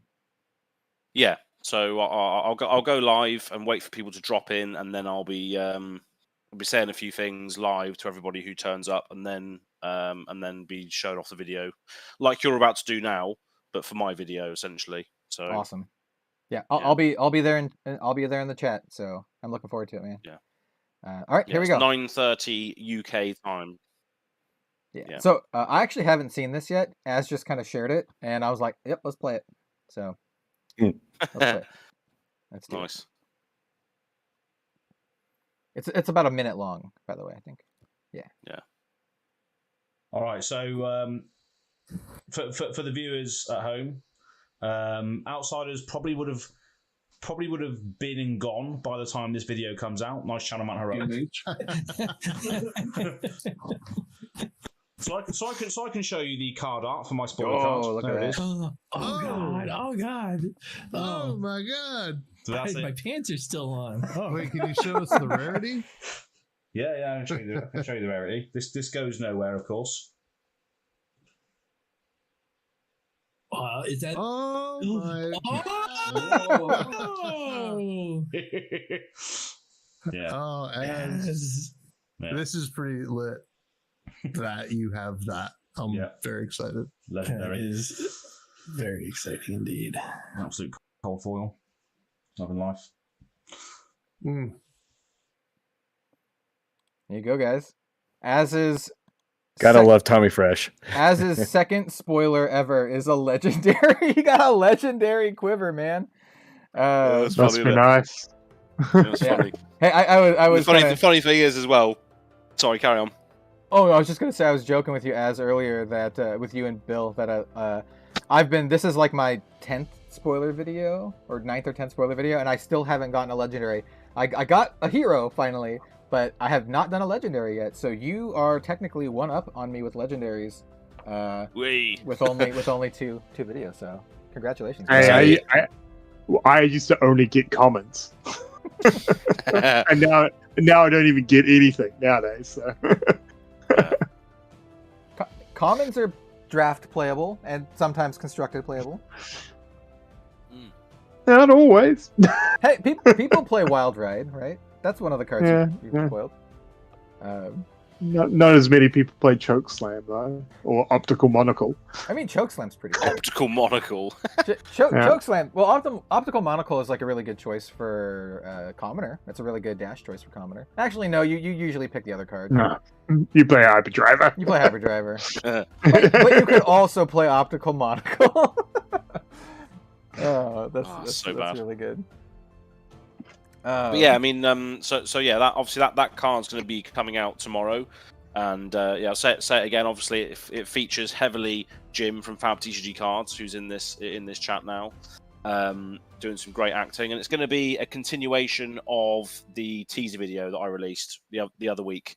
So it's going to show that So much fun scene. to do. So much fun. Yeah, it's always good fun. So it's going to be a continuation of that. So obviously we're going to see that scene with the spoiler video coming after, and it is very much a bit of a troll video. Of course, it's 7 minutes long, so you'll have to sit through the whole 7 minutes before you actually see the card. But I think it's absolutely awesome. Yeah, I think I've sort of set a high bar for my channel at least now as to what I want the spoilers to be going forward. Is more this sort of stupid comedy sitcom-esque style spoiler. Honestly, that's awesome because there's not a ton of that for Flesh and Blood, and yeah, I think that's a good space, a good space to be in, and yeah, I dig it. It's really cool. So I'm looking forward to it. It was Jim's idea as well. It was Jim's idea. You came up to me and said, "Oh, we should do this," and I was just like, "Yeah." I expanded on it, and suddenly it was a thing. Oh, it was for sure. Very much, you did all the work. So it's. I think people are going to absolutely love it. And yeah. Here's the problem, Az. This is the problem that I have too. You keep setting the quality standards for your videos higher and higher, I know. and you can't go back. They have to be that or better. And if That's you're the like problem. me, and I think you are kind of like me, you want them to be better. So the next time you do it, you want it to be better than the last time. And so Yeah. I'm at that point now that my next video has to be better than the Uzuri one. And I spent so much time on it. Most of it was learning how to animate and how to use After Effects. And if the card didn't get leaked, I probably would have spent another like 4 to 5 hours on it, re-recording my audio, re-recording a bit, some of Robin's bits, and then balancing the audio. The animations were done. Most of the visuals were done. But it was mostly tweaking audio. But we'll just have to get the acting skills up. That'll be the difference. Yeah, that's what we have to improve next time, is the acting skills. You'll have to start adding in special effects and being like, oh god, yeah, proper B movie style. Yeah, hit me up, man. I have a premium membership with this like pretty good special effects thing, so I could send you some good stuff, man. After Effects. Well, it's like special. It's like 4K special effects that you can put in. Yeah. I just want to wind back a little bit on that. As with your Ultimate Pit Night series, are you gonna keep track of what characters get played? Like, I'd be really interested to see like all the, you know, as the series goes on, like every character get played at some point would be a really cool idea, because I think there's a few heroes that don't even get considered as much as they should. I think that's a cool idea. Well, I'm still early into it, so I could start tracking it. Yeah, that's a good idea. So yeah, I probably will just for the lols, see what comes out of it. But yeah, the one that we played in Kel was quite a good one. So we had us two, me and Kel, obviously. It's good. And then we had Leo from the Luminaris Brazilian YouTube channel, and Romain from Ave Ste French channel. So it was very much a worldwide pit fight, which was quite good, and the result was interesting as well. With that, yep. Like I said, I played an absolute heel. So yeah, you'll see. Yeah, you'll see, man. I literally look Kill at the assassin. I literally look at the screen and make calls, and I'm like, oh, it's fun. It's fun. Yeah. I played in the Ultimate Pit Fight event Saturday night of the calling last weekend, and got put into a 3-person pod because it was being run after the cosplay event. So myself and Lynette were running a bit late, so I got put into a pod with just 3 of us, and I was playing Tyquaius against 2 people who had never seen that card before. And I got a really interesting, like, I asked the judge before I did it, because I'm like, as the judge, I need to get your call. And the judge on the night, whether or not this is the right call, if Josh Scott is still watching, he can answer. But I was like, so if one of my opponents is attacking my other opponent for lethal, can I redirect the damage to the attacker? And the judge said, yes, I could. So yeah, as any. Yeah. So I had Valda swinging a Mangel for 8 at dash, which I redirected back into Valda, killing herself, and then picking the dash off. Tyquaius is vile, mate. Everyone, yeah. Tyquaius has won every single UPF game I've played with a Tyquaius. Tyquaius is kill on sight. Kill Tyquaius. Kill on sight. I'll tell you my record at the moment: 7-1 with Tyquaius and UPF. 7-1 on sight. Yeah, and it's just an old man. Like, come on, don't pick on him. Dictating everything. Shut up, old man. But it's worth bringing up as well, because the video that you just saw, if you were paying enough attention to it, viewers, the person Capolo who was cracking the box from Go Bananas was playing Tyquaius. Nice. The orange squirrel himself. The orange squirrel himself was playing Tyquaius and played it very, very well as well, which you'll see in probably about a few weeks' time. Nice. Did he have the weapon? I don't have the weapon. It's not a weapon. That's the problem. Like, it's not a weapon. It's not a weapon. It's an offhanded item. So the problem with it is, if you play it, you have no weapon, because there's no generic one-handed item that you can one-handed weapon that you can play with it. Because you're using Talishar. Yeah. So Talishar is still the way to go at the moment. And Capolo screwed me over in this game as well. We started playing, and he obviously was running the. It's like a scroll, isn't it? that the Yeah. judge has, right? The proclamation. Yeah, but he was also running Talishar, and he didn't tell me beforehand, so I just let him play with Talishar and the goozled. proclamation. Wow. You got goozled. The funny part of that is it's a judge promo, so Yeah, you know, yeah. breaking the rules to Oh, big cheats. Breaking playing the rules judge to- promo. Big Absolutely, cheats. what a man. Yeah. Yeah. Is there any other cards that I think we talked about almost every single one here? Yeah.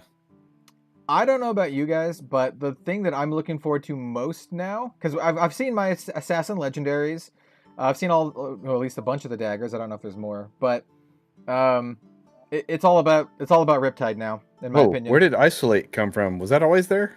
Isolate Or was am I one of my just cards. dreaming? Yeah. Yeah. I got we it. just didn't talk about it. Yeah, that's fine. Yeah. I didn't talk about any of my other cards here, like Isolate and Backstab, or Shakedown.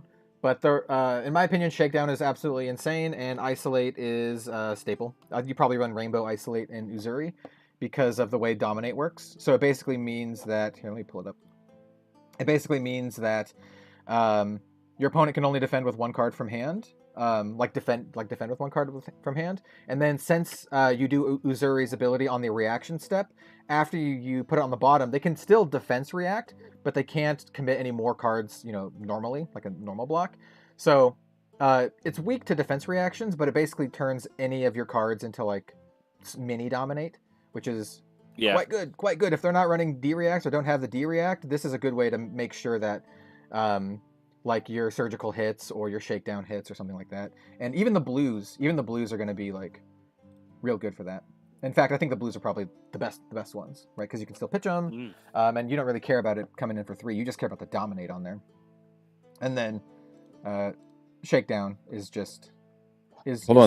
so good. So date is that Siraj, the Oracle that we saw earlier? Which one? Oh, for yes, Sedate. it is. Yeah, I think it is. Yeah, when I first saw it, I thought it was Genis, but I think you're right. I think he is. He's getting janked. Yeah. He's getting shanked, dude. Yeah, it is. Well, I hope you guys didn't become too attached to this character in the last hour and a half we've been talking.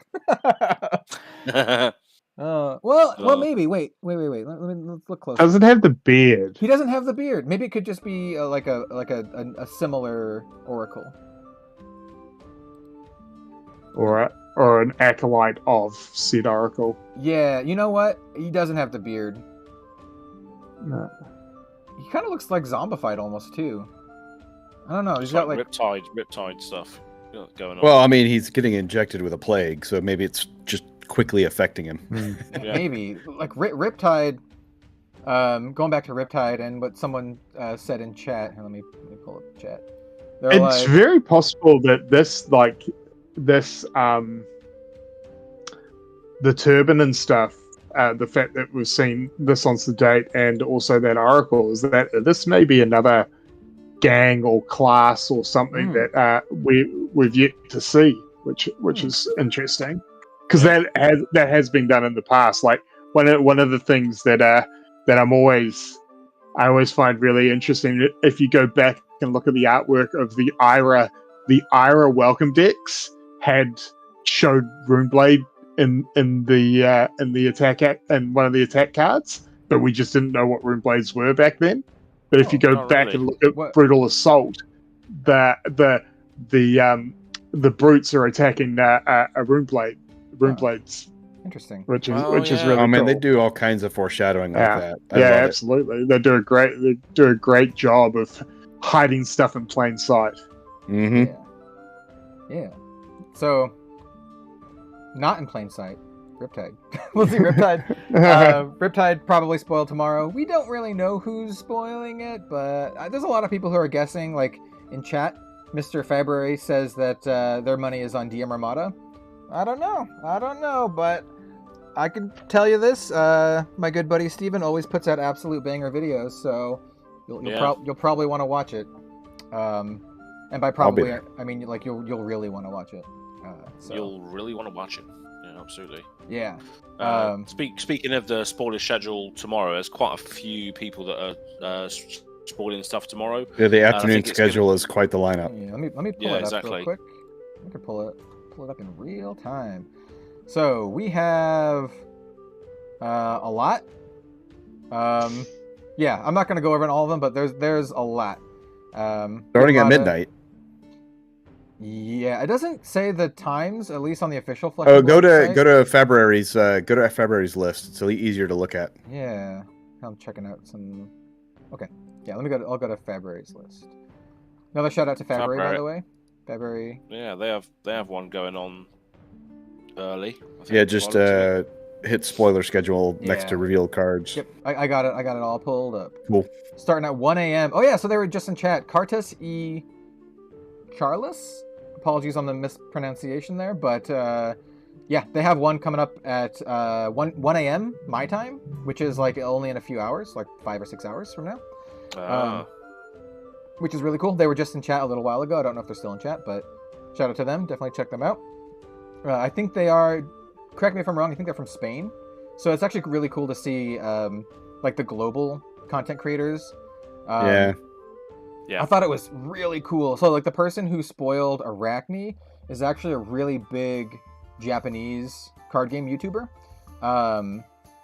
It is his name Saito? Let me look it up. Or let me pull it up right here. He mostly talks about Magic, but he's got like 100,000 plus subs, and it's really awesome to see like a big Japanese YouTuber spoil like a Flesh and Blood card. Yeah. Tomo Happy is his YouTube. Tomo Happy 1. Nice. So yeah, very very very cool. Yeah, Saito. That'll be on the that'll be on the radar next year. Japan. His name is Japan trip. Saito. Yeah, Yeah. I was right. His name is Saito.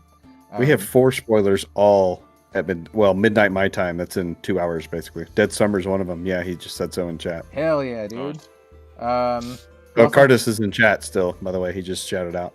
Oh, sweet. Yeah, we still have a few left today after the stream is done. So we have Fab Workshop is at 8 p.m. PST, which is about an hour. Paranine is about an hour and a half. Then we have Dalen Mac, Dead Summer Art, of course. We have Fabruary, Stackswell, and Arsenal Pass. So we still have. So they're still on the Saturday reveal then for America time. Yeah. Then yeah, because it's Sunday right where I am right now, and Sunday for Ian as well. It is Sunday for me. Yep. Yeah. Ian's like always in the future. Ian, Always the way I think about New Zealand is that they are like 3 hours behind me, but 1 day ahead. Like Yeah, exactly. So like it's like What? it's 3:57 for you, Ian, right? Yes. Yeah, but tomorrow. It's literally what the why I'm in another card game as a character named the Man from Tomorrow. It's, It's funny it's for me. literally the cat. Wow. It's funny for me in particular because I live in Oregon, and like New Zealand is like, in terms of like the number of countries between us, like pretty like one of the closest countries in terms of number of countries, right? Because it's just like you fly across the Pacific Ocean and down a bunch, and then there's like New Zealand, and so like the time zone difference is like almost at that cutoff, like the 1 day cutoff point, but 3 hours. Yeah. Like, yeah, Jeez. it's interesting. And this is why it's hard for LSS to organise logistically worldwide things, right? Because there's so many time zones, so many stuff involved. I can see where their pain is with regards to that. Jeez. Yeah, and to cap this off, talking about the cards.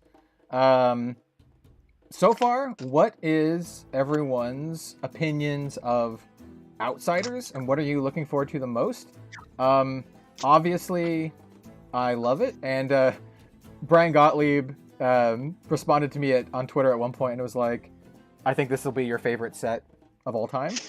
And I think he's right. I think this might be my favorite set. That's your 2 favorite classes in it. I actually like Ninja too. That's the thing. Like, Ranger and Assassin are my 2 number 1 classes, but Ninja is the first class I ever played in Flesh and Blood, and I really like Katsu. So like, this is like, I love all of these things, and when I'm going to be drafting this, which is going to be a lot, obviously I'm probably going to be drafting Uzuri and Arachne a lot, but Azalea, whatever Riptide does, like, I'm gonna be pretty happy no matter what, because I really like all of these heroes. Like, this is one of those situations where I'm like, I really like everything, and it's not just that, but like, this set has like favorite card of all time territory. I love Uzuri. I have her on my desk right here. Love Uzuri, but also like the legendaries are so cool. Like the shroud, and then that janky knife thing, like. The legendaries are cool, aren't they? Like, this janky knife, or it's a knife thing. Flick knives. Look at this thing. Look at this Assassin's Creed MFer. Like I love it. I was going to say Ninja Gaiden, but yeah, I suppose it's he does look like Ryu from Ninja Gaiden. Yes. Yeah. Ryu Hayabusa. Yeah. So I am obviously in love with this set, but what do you guys all think? I love the fact that it's very sort of on hit matters, essentially, isn't it? There's so many cards that care about if you don't block, you're going to get punished in some sort of way, and that's good because I hate playing against decks that just don't block because they can just outvalue you in the race, or outvalue in the amount of damage they can do back. I love the fact that you have to present these decisions, which is what Flesh and Blood is all about. It's about the decision points and the sort of back and forth, and that matchup against aggro players that just want to dump their hand and not block just doesn't feel like a game sometimes. Could just be me, but yeah, I really like the fact that it's forcing on lots of on hits through, and favorite class Ranger being one of them for sure. Yeah. Someone said, I like it, but I don't see the answer to the Oldhim question yet. I'm just going to leave Spreading Plague on the screen here, and you can. Oldhim question. Wow, Oldhim's rubbish, mate. When you see the new stuff coming out tomorrow, I'm not going to say anything else, but yeah, fatigue's going down the drain, mate. That's what I'm going to say. Yeah, and Oldhim can block with as many cards as they want. They can block with their equipment. They can block with their reactions or whatever. But I'm just going to make you eat like 5 blood rat boxes. So exactly. Yeah, just absolutely eat it. Can't out fatigue Plague, can you? No chance. I'm really excited for this set, and one of the reasons, obviously, for the Ranger support, and that we're finally going to have a bigger cult and a more dangerous Azalea. But this really is back to like WTR for limited. Like we're not going to have any arcane damage. I just think the experience is going to be so good that we're going to be. That's all I'm probably going to do in Baltimore is just play limited. It's going to be that good. Gotcha. I can't wait for pre-release. I am so excited for pre-release.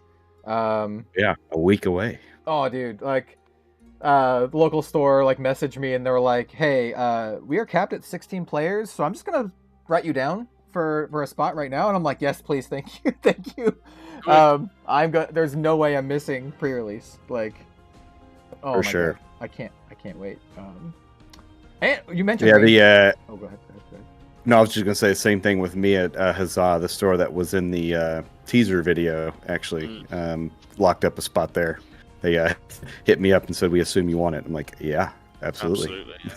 Yeah. And I do want to mention, you mentioned Ranger stuff. Today was mostly Assassin.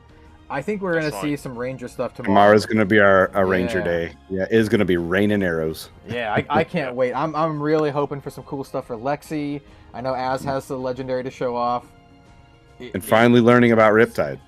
Yeah, traps and Riptide. Yeah. Those traps. And how about you, Ian? We heard everyone else's opinion. What's your opinion? I mean, for me, it's an odd set. It doesn't technically have any of the classes that I play traditionally. Although I have been known to play a fair bit of Ranger, so I am looking forward to playing some Ranger, and definitely looking forward to seeing what Riptide's all about, and myself and Riptide's Sam. Kind of brutish.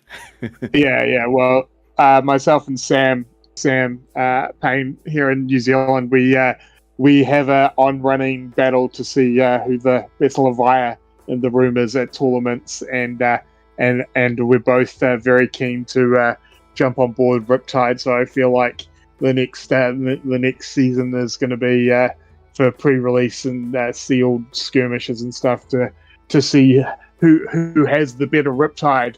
And with that being said, cards like Toxicity and like the Bloodrot Hoxes and like I'm really interested in those mechanics more so than any of the actual characters that I've seen so far. I mean, that may change when I see Riptide, but yeah, I think there's a lot of very cool mechanics to be played around with. Obviously, I think it's going to be, as you said, great for sealed and limited formats with no arcane to have to worry about, and 6 heroes to choose from in that format, huge. which I think is going to be really cool. I hope that it's not going to be like a crack a particular majestic or a particular legendary and you just win. I don't think it is from what I've seen so far. Like for instance, you could end up cracking, like you could get flick knives and not get any of the good knives because they're also majestic. So that's interesting. I'm very interested in seeing how it plays out. Yeah, I want to mention something that Cat Meow said in chat. They say, "Do we know if there will be multiple token weapons per class yet?" And I actually kind of like pulled up the screen here, and it looks like we're only going to get one token weapon for Assassin. So we have Arachne, which is card number 3. We have Nerve Scalpel, which is card number 5, and in between them we have a blank spot, which is very, very likely the token dagger. Because they like to do it in order of rarity, right? So they'll do like the common or whatever. So we'll probably have one single token dagger for Assassin. For Ranger, who knows? But we do know Barbed Castaway is one. We do know it is a token. And I think it's obviously Riptide's signature bow. It is. Yeah. We saw it on the Living Legend page. It is Riptide's signature weapon. Yeah. Okay. We know, which is interesting. We know Orbido classed is Arachne's, or at least this version of Arachne. Solitary Confinement is Orbido classed. Uzuri doesn't have one on the page, which after I learned about her lore makes sense. This is spoiling the lore a little bit, but I hinted at it in my video. Her special ability, like in the world of Wraith, not mechanically, but also mechanically, is she can transform weapons into other weapons. Like that's her special ability. So like she can transform a dagger into a katana or into like a bomb. Like she literally transforms it into a bomb. So that's her thing. So it makes sense for her not to have a signature weapon because her weapon is any weapon. Like that's what she does. That's why she's called Switchblade, and that's why she can switch attacks. Is because her special ability is to transform weapons. It's awesome. Her lore is so cool. They sent me like a rough draft of it. It was like 20 pages. It's awesome. So I don't know if that's the next one that's dropping, but read it. It's so cool. Uzuri is she's such a cool character.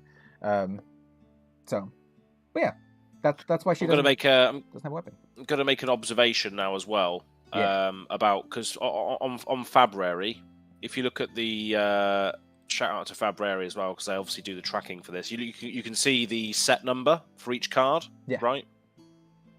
With regards to the weapons, tokens, and all that sort of thing, if you look at Riptide, and then you can see that Barbed Castaway is token number 93 or set number 93, right? Yep. Then it says the next one is 94 to 95. I'm telling you now that the quiver is number 95 in the set. Ooh, interesting. So 94 may be another bow. Another, or it might be Death Dealer again, huh? Or Death Dealer again. Oh, interesting. Yeah. I'm wondering if I wonder if we're gonna get a majestic bow. Because because Assassin got a bunch of majestic weapons. I wonder if they'll give Ranger like a spicy. Well, we did bow. just get one though in Dynasty, so that's true. But maybe it's a majestic bow that doesn't use aim counters. I don't know. I'm curious to see. I would like another aim counter bow, to be honest, because Like, I'd like to have options, right? If you want to do the aim counter deck, it'd be cool to have options and not only Barbed Castaway or the Sand Scour. It'd be cool to have another one. Yeah.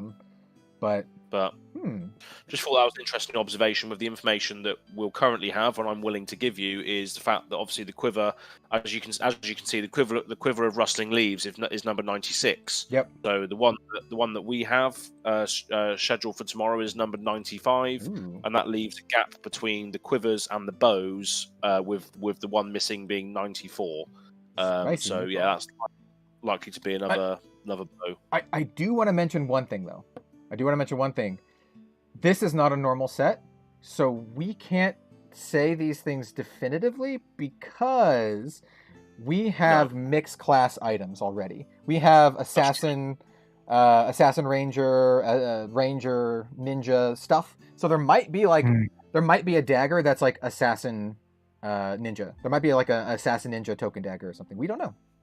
Like that could just be a thing, because like looking at the page and scrolling down, it's like, you know, we have assassin ranger equipment, that could be it as well. Assassin ninja equipment. Yeah, man. Like that could be the slot. Yeah, because if you look at scale peeler is number 9 and number 10, then the one after that, number 11, is the assassin chess piece. So you know, it could be a similar thing where there is a new ranger equipment potentially as well, which would make sense. Also, if Riptide's going to be a ranger, he needs a legendary equipment surely, or something like the shroud thing, the assassin thing.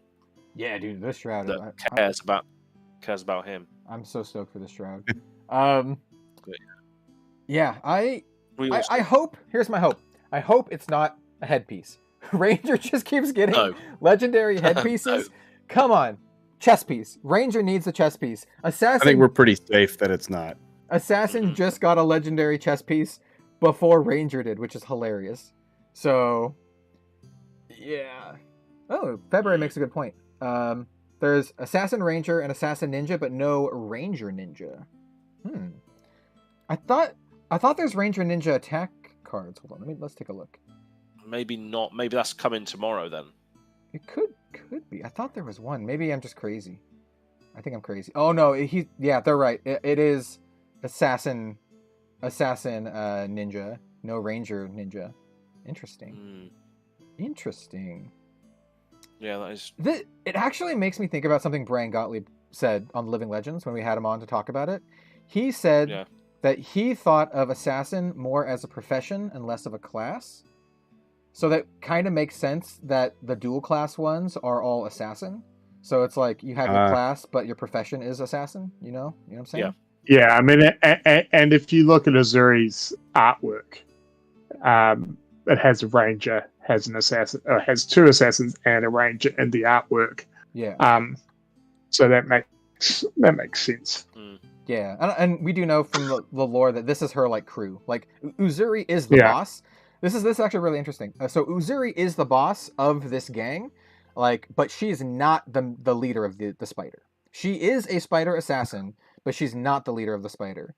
I don't know if Riptide is a spider assassin. We know Arachne is, but we don't know if she just is like this is just her like local gang. You know what I'm saying? But she reports to a higher authority. I actually don't know that because the lore that I read was her first job as a spider assassin, which is again really cool. And I'm very, very, very interested to read Riptide's lore. Like, what the hell is going on with this dude? Like, he looks like a how do I put this? He looks like he. Have you ever seen Pirates of the Caribbean? You know Davy Jones's crew, how they're all like he looks like he's part of Davy Jones's crew. Underwater undead, basically. Yeah. Well, he looks like this like underwater pirate decaying zombie thing, right? Like he's breathing out the stench that came off that other card that we were talking about. Yeah, dude. The crotch rot. Yeah, so like I mean that's the interesting thing, right? Like if you look at his young hero art, he was clearly like a fishmonger. Yeah, he's like a dude. He's got a bow. He's like holding a bow. Yeah. But he's like but like he's got like a bunch of fish, and so obviously I feel like that's where the law is going to be very interesting, because I feel like obviously he's going to be contaminated by, the diseases and stuff, and hence that's where he's ended up where he is. But Yeah, like and then and again for sorry. Oh no, I'm just gonna say like I'm showing visually. Here's Riptide, and then then he becomes this. He literally has like barnacles growing on him, and he's got like this mechanical arm too. Like, I really hope that just somewhere in Riptide's cards that we see just slap in the face with a fish, like just him, young Riptide just wailing on somebody with a fucking trout. Card is just called Fish Slap. Just Fish Slap, just like an awesome promo. Yeah, attacks for 1, but if it hits, they lose like 4 intellect because they're just so demoralised that they got slapped with fish. It's with a wet fish. It's in the artwork. It's in the artwork of the cartoon head jab artwork that they did in the artwork. Oh yeah, the Sam Yang. Like, fish slap. Oh, get Sam to do Sam Yang, get on it. Oh, dude, that's so good. In fact, Sam hasn't started the my piece of art from the calling. If you haven't done it, I want a cartoon fish slap. I don't know if Sam is watching this, but that would be amazing. He also, along with Joshua Scott, will also be appearing on the Living Legends sometime soon. We'll talk to him about Fish Slap on the podcast for sure. He'll probably have no idea what the hell we're talking about. Like, hey, Sam, can we get you to draw Riptide slapping some dude in the face with a fish? Yeah. Yeah. So this is that's an alternate token. If I've ever heard of one. That would be a sweet like altar. Yeah, we have some people suspecting in chat that we still might see some Ranger Ninja stuff tomorrow, because tomorrow is the Ranger day. So that would make sense. If we would have it, it would be like tomorrow. Yeah, we'll see. I'm excited. Like, it's a great thing, and also kind of a downside to all the spoilers being done in like 2 days. Well, 90% of the spoilers being done in like 2 days. Is that you have like 2 hyper concentrated days of just like cool stuff, and then we have to wait like weeks. Yeah. That's another thing I was gonna bring up before we close it off. I was gonna bring up the fact that pre-releases and all these sorts of things are supposed to be, or in my eyes, are nice ways of going along to LGS and then playing with a new set. Yeah. And you're discovering this set, but spoiler season detracts from that in a certain way, right? Because you already know all of the cards. So if you go there, already knowing what the best deck is, you might be able to just sort of spike your way through it.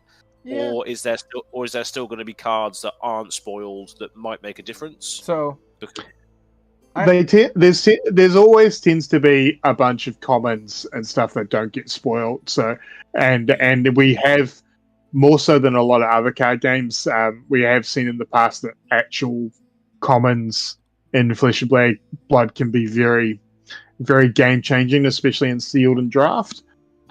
Also, they never spoil the Fable before pre-release, so that's always something to look forward to.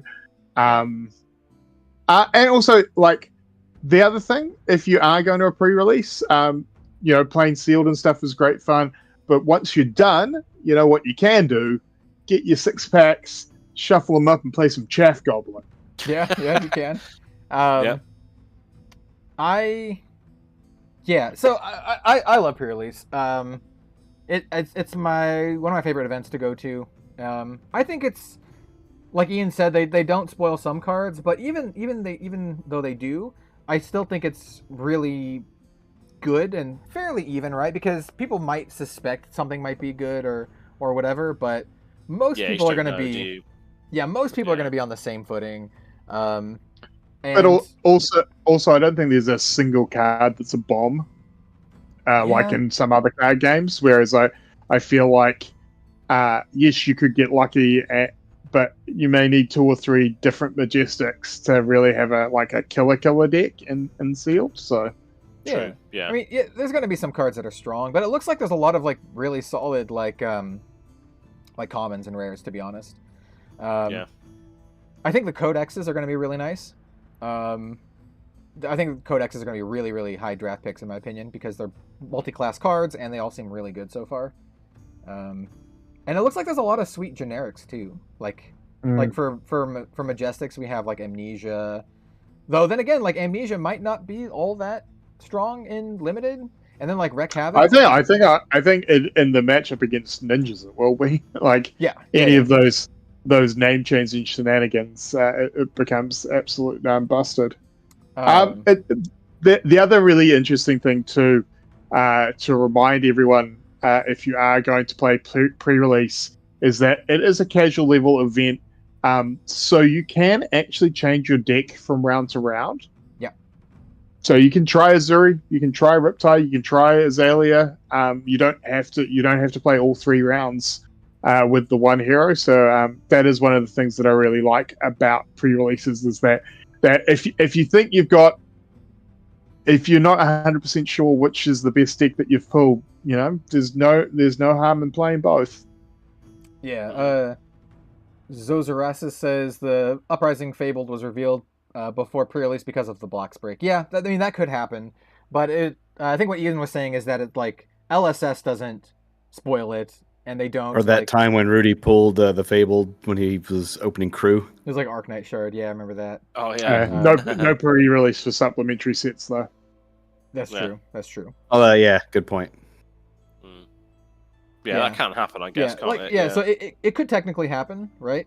That they pull the Fabled. I think there's like 6 or 7 box breaks, so it's unlikely, right? It's likely that they open like 2 legendaries or something, but it's I must admit I'm less of a fan of the box breaks prior to pre-release season than I am to spoiler season.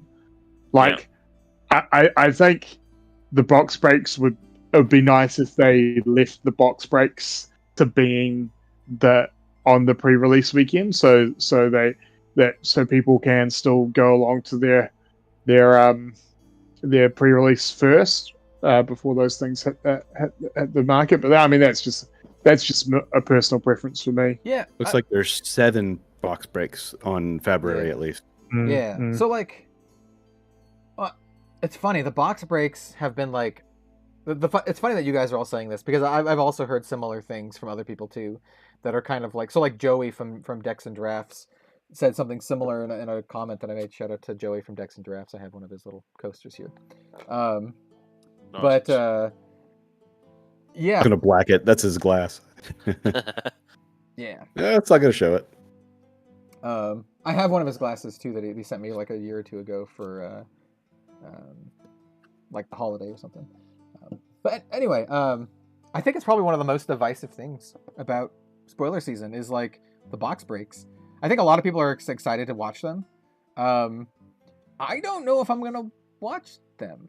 Like I kind of like I always pay attention to spoiler season, talk about the cards, but I kind of like opening the box for myself. Like I don't know. I don't know. It's interesting. I saw that Stephen from Team Covenant said that this set he was deliberately not going to look at the spoiler season and just go into pre-release completely fresh. And there's something to be said about that. I mean, and you can kind of control that. You can avoid. Yeah. Well, especially with a spoiler season this short. Oh yeah. Like you could like it's a bit different when spoiler season is 2 weeks long. Lead into pre-release. When it's just 3 days, you can choose not to look at. Sort of. He's gonna have to basically stay off of Twitter for like a week and a half or 2 weeks or whatever. Yeah. I'm not sure. Well, I mean, he's only going spoiler free till pre-release, so he only has to get to next week, right? Pre-release is next weekend. Yeah, next weekend. It's like the 13th or 14th or whatever. Yeah. Right. Let me it's 11th and 12th. 11th and 10th, 11th, 12th. Okay, cool. 10th, Friday. 10th, 11th, 12th. Jeez. Yeah. And then the set comes out. I thought it came out like on the 24th. Is that right? The release date of the set is the 24th. Okay, cool. Hmm. But in any case, yeah, I find it interesting how like divisive the box break stuff is. Yeah, I personally don't care one way either way. Like I think it's cool that LSS has like thrown a bone to the box break channels, right? And the people who are doing them are mostly box break channels, like Unsealed and Flukenbox. Yeah. Lothar is getting one, right? The Hearthstone dude, which is pretty cool because he's a decent, pretty big name. So like that's kind of cool. And I really do like. I want to say this for spoiler season in general. I love the wide breadth of content creators and people that are previewing stuff. So we have people like Carolina, who is she's a cosplayer, a noted cosplayer for Flesh and Blood. We have like some smaller channels. We have really, really big names in other card games like Lothar and Saito from Japan. Yeah, I think it's cool. It's got similar vibes. Sure. Similar to Dynasty, isn't it? Dynasty had a massive roster of creators as well, and that just goes to show how that community is growing and stuff. And I don't know whether it's going to be the same for Dusk Till Dawn. I know it's still hard to say because obviously that was only sort of not leaked but sort of revealed to us the other day. Because that's going to be very shadow and light heavy, which I think there needs to be some other creators that haven't had cards be included in this set. Like Tommy Fresh, for instance, is a massive Leviathan fan. He needs to have he needs to be given the chance next time, I think, in this one. But yeah, it's just going to be interesting to see how that works with that as well. I think there's enough. So like, there's like I have like two minds about this. I think there's enough people where like you can get a bunch of people to do spoilers. But at the same time, like you definitely want to like, as a company, you want to give exciting things to people with the most reach because you want the most people amount of possible to be excited for the set and the product. Like, because that's the goal, right? Like, if you're LSS, like part of the goal is like supporting people who love your game and people who spend a lot of time and are passionate. But also, like your goal is to like get everyone excited about the new set because like you want people to buy the product, right? So I think they're doing a good job right now of doing that. So like I said, like giving some smaller channels stuff, giving the more like known people stuff, and then even like bigger creators outside of Flesh and Blood. And I think what you said is like bang on. Like they could definitely like get like Tommy Fresh in and that kind of stuff. Maybe even Capolo, like doesn't he love Dash, right? Yeah, exactly. Yeah, that's what I keep saying to people as well. It's like your time will come as long as your passion is focused into one area, and stuff. That those opportunities will come to you when the time is right. So you just have to keep at it if you are a smaller creator, I guess. Because when the Azalea cult started, my channel I think was in a bit of a slump. I didn't know what to do with anything, and then I started focusing on Azalea. Obviously Jim came in as well to help, and we sort of focused in on the passion of that character, and then suddenly here we are revealing a bloody legendary quiver tomorrow, which allows you to put the never mind. Slip of the tongue. Slip of the tongue. For the people that are still watching. We still have 88 people watching, so shit. Yeah. Yeah. Actually, I'm gonna put it out there, Jim. Are you planning to come to Worlds? Yeah, I probably will. I mean, it'll of course depend on the location, but more than likely. Awesome. I'd love to see Azalea off for that cold foil quiver between the two cultists. We did that in Nationals actually, or it was Worlds, last Worlds. Yeah, I have it. I have a little bit of it in my Worlds vlog of Az and Jim having Yes, but I now there's a legendary on the line. Well, no, it was a battle for leadership of Azalea cult, I believe, as one. That was in your video. Yeah, it was in like a little bit of it. It was in Yeah. my video. Yeah. So, yeah. Actually, as there's a game night, fight night for you. All Ranger pit fight Azalea Bowl. because Yeah. you've got four, three or four. Yo, Three. You'll have three Rangers now. Oh, of Yeah. course. Right. Yeah, one of each. if you need someone to Yeah. play Lexi, I'm in. So, Oh yeah, easy. Yeah, it needs to be done. That should be a lot of fun. yeah, I definitely want to do. This is just kind of thinking out loud, but I definitely want to do an ultimate pit, a Pit's ultimate pit fight after Outsiders, like a stream where everyone is playing a Pit's character. It doesn't necessarily have to be from Outsiders. You could technically play like Cavdane or something, but I think it would be really fun to do like a Pit's, Outsiders kind of themed ultimate pit fight after it. So like, I'm just saying this now, just spitballing. If you guys are down, we can do that because I'm definitely down. Oh heck yeah! Do a live one, baby. Yep. Yeah, we'll do it live. I'll play Yuzuri, Az and Jim can fight over who gets to be Azalea. Yeah. Have to pre-game that game Yeah. to find Yeah, out who gets to play Need to- Azalea. What you need to do is get the altar token, so it's like a Kin and Ryu. So you just get like Azalea, but like with Oh yeah, blonde with hair, the alternate blonde colors. hair and a different yeah. colored robe. Good idea, actually. Yeah, that's actually pretty good. Kazalia. I'll hit up Mara to see if she can hook me up with that. Actually, Yeah. Yeah. Oh, that's so good. Nice.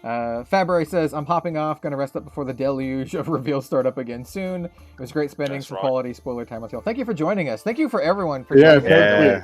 We're gonna be wrapping up soon anyway, but thank you all. We still have like 70 people, so like I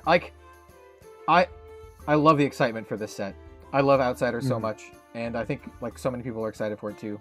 It warms my The cold other heart. thing too. The other thing that has got me a bit more excited about Outsiders is the fact that we can go straight into skirmish season with it. Yeah. And that some of skirmish season is going to be sealed, whereas some is going to be blitz. So it is pretty exciting to have a brand new format for skirmish season, which is going to be Yeah. very cool. Hell for yeah. sure. Yeah, and I mean, like, yeah, it's gonna be sweet. 3 new heroes. Can't wait to draft this. 6 heroes for the draft. It's too early to say, but I think Outsiders might be my favorite set of all time, and I absolutely cannot wait to play this. It looks so much fun. It just looks so much fun. We have one more hero to see, Riptide, tomorrow. Yeah, it's gonna It's be. just going to blow the Yeah, roof off the it's gonna be place, isn't sick. it? I've heard some things. I can't say much, but I've heard Riptide is crazy. So Oh, I've God. heard. Yep. Here we go. Yep. Oh, I'm looking forward to it. I don't actually know. I don't actually know what he does, but I've heard that he's Starting crazy. at lower health, so he's got to be crazy. Exactly. Yeah. Yeah. I mean, Well. lore-wise, he's also just falling apart. So It really is. I mean, Yeah. literally, yeah, yeah. he's like just actually just falling apart. So unless One you guys pour at a time. have any last things to say about any of this stuff, we can wrap it up. That was a really good conversation. Yeah, absolutely. Good times. Yeah. Good times indeed. thank- Capolo in the chat saying, does Az ever sleep? He will be in about 5 minutes. Az is literally He's gonna actually, take. he's sitting on his bed right now. He's going to hang up and just That's fall it. back. That's why I've blurred out the background, because I'm literally just on the bed like this. He's just gonna like turn off the computer and then just like fall backwards. That's it. pass out. Just hit the hay. Yeah. Absolutely, yeah. I was picturing you like, I don't know if you have stairs or something, but you're like, you turn Yeah. off your computer, walk like 3 steps up the stairs, and just kind of slowly slump on the stairs. You're just lying on the stairs. Oh, Break my neck and die, and then like the stream tomorrow is just it's on, but nobody's home. Where's Az? He's not streaming his spoiler card. And then what's going on? oh my god. Yeah. So yeah, definitely looking forward to that tomorrow. Like, as DM Armada got some good Yeah. good shit tomorrow. So Absolutely. thank you all for joining. Thank you so much to my guests, Az, Jim, and Ian in that order, going down. If you guys would like to shout out your stuff, you are free to shill if you would like. We'll start with Az if you would like to shill. Yeah, I'll definitely shill. So for everybody still here, the spoiler for the quiver that we've mentioned a few times today, and the teaser that you may or may not have seen, is coming out tomorrow at 9:30 UK time, which I believe for Americans is anywhere between sort of 1 o'clock to 4 o'clock in the afternoon. I think. So yeah, that'll be coming around about that time, and that's on Go Again Gaming on YouTube. And I'll throw it over to Jim because you also appear in that as well. So where can people find you, mate? Absolutely. Well, you can find me there in that video, but you can also find me on fabtcgcards.com or on Twitter at fabtcgcards. And actually pretty much everywhere I just have fabtcg cards. So yeah, Nice, pretty consistent.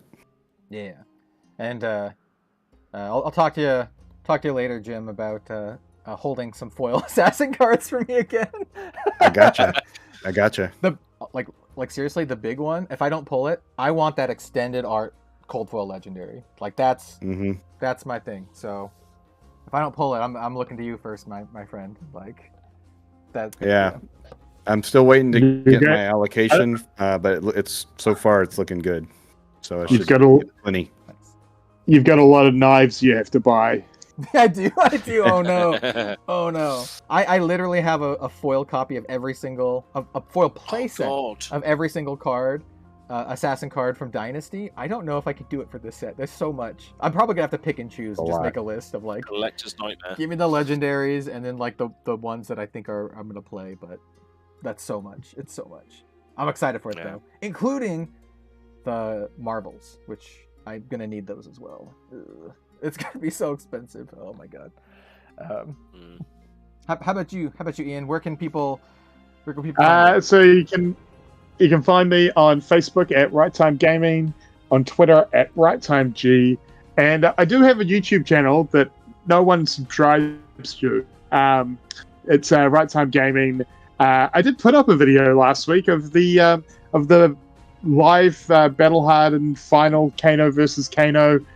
From the Auckland Battle Hardened. So if you want to see some interesting blitz action, that's up there at the moment. Hopefully, post Outsiders coming out, I can get back into making a few more videos. Just time wise with work and working 2 jobs and stuff. The content has been put on the back burner, but I am looking forward to it. I'm looking forward to skirmish season. So hopefully. Maybe doing a bit more on that, of course, with my challenge with Sam. Riptide is definitely something that I'm going to be looking into. In fact, I will go as far as to say right now that when you do invite me to an ultimate pit night, I will put it on the record now that I'll play Riptide in the first one that you invite me to. Cool. Yeah, sounds good. I threw up your channel onto the stream, Ian, so everyone can see it. He's only like 11 subs away from 300. Can some of the people watching this go sub to him real quick? I've only been doing it for 2020, 2021. There's channels for it. But I totally understand because I'm not as I'm more on your guys' channels than I am on my own. So fair enough. Yeah. That's where I'm at too. And I guess since I just pulled this up, everyone can see who some people I'm subscribed to on the side too. Look, this is proof that I watch some of my fellow content creators. I push the point as here, bunch of trash. Well, this is not my fellow content creators, but like trash taste and stuff. But anyway, you can see some of the. One day they might be up. Yeah. Yeah. Well, we'll see. We'll see. But yeah, thank you all for joining. Everyone in chat. You're awesome. Thank you all for joining for this. We've had a pretty good turnout. Can't wait for tomorrow. I personally will probably do a recap of the spoilers for tomorrow for Monday or something like that. I don't know if we're going to be able to do another stream like this, but thank you all. It's been fun. And dude, Outsiders is so sick. I cannot wait. Can't wait. Can't wait. Also, I just want to again reiterate: if you are enjoying spoiler season, go visit the content creators, visit their pages, hit the like on their videos. Drop a comment. It means a hell of a lot to everyone who puts in a lot of effort. It's cool just to find them all in one place. Again, shout out to Fabry for having such a great resource. But also, let's show some individual love to all the content creators that have had spoilers. I think they all deserve at least a like and maybe a thank you comment because they've all done a wonderful job getting out these extraordinary cards for us. Yeah, and Absolutely. you know what? Since we still have a few people still in chat, go check out the FAB Workshop here. They are the ones with the next preview video. FAB Workshop at 8 p.m., which is in about 20 minutes. So they're the next one. Yeah. Go check them out next. I think their goal was to hit 1,000 as well, and they're probably quite very close to it now. So I think you know what? Let's find out. Let's take a look. Maybe we can bump them up. Yo, that'd be so cool. So they have 7,000 or 700. We can't bump them up to 1,000 yet, but hey, if you're not subbed to them, go sub to them. Look at this. Their banner is super cute. They're worth a sub alone from this cute banner, right? So go sub to them, people in chat. Do it Is now. that Fab Workshop, was it? Yep, Fab Workshop. If you want to find them easier, you can go to the Fabrary, and they are the ones who are going to be spoiling a card in 20 minutes. So go check them out. Yeah. And yes, So if you've been hanging out, Go watch here, Breezy's if you hadn't, because his went on while we were chatting. So if you were here watching this, go watch Breezy's. And sort of breaking news. Valrig says Diarmada just confirmed he has the Riptide spoiler. Where did he confirm this? I'm just want to make sure.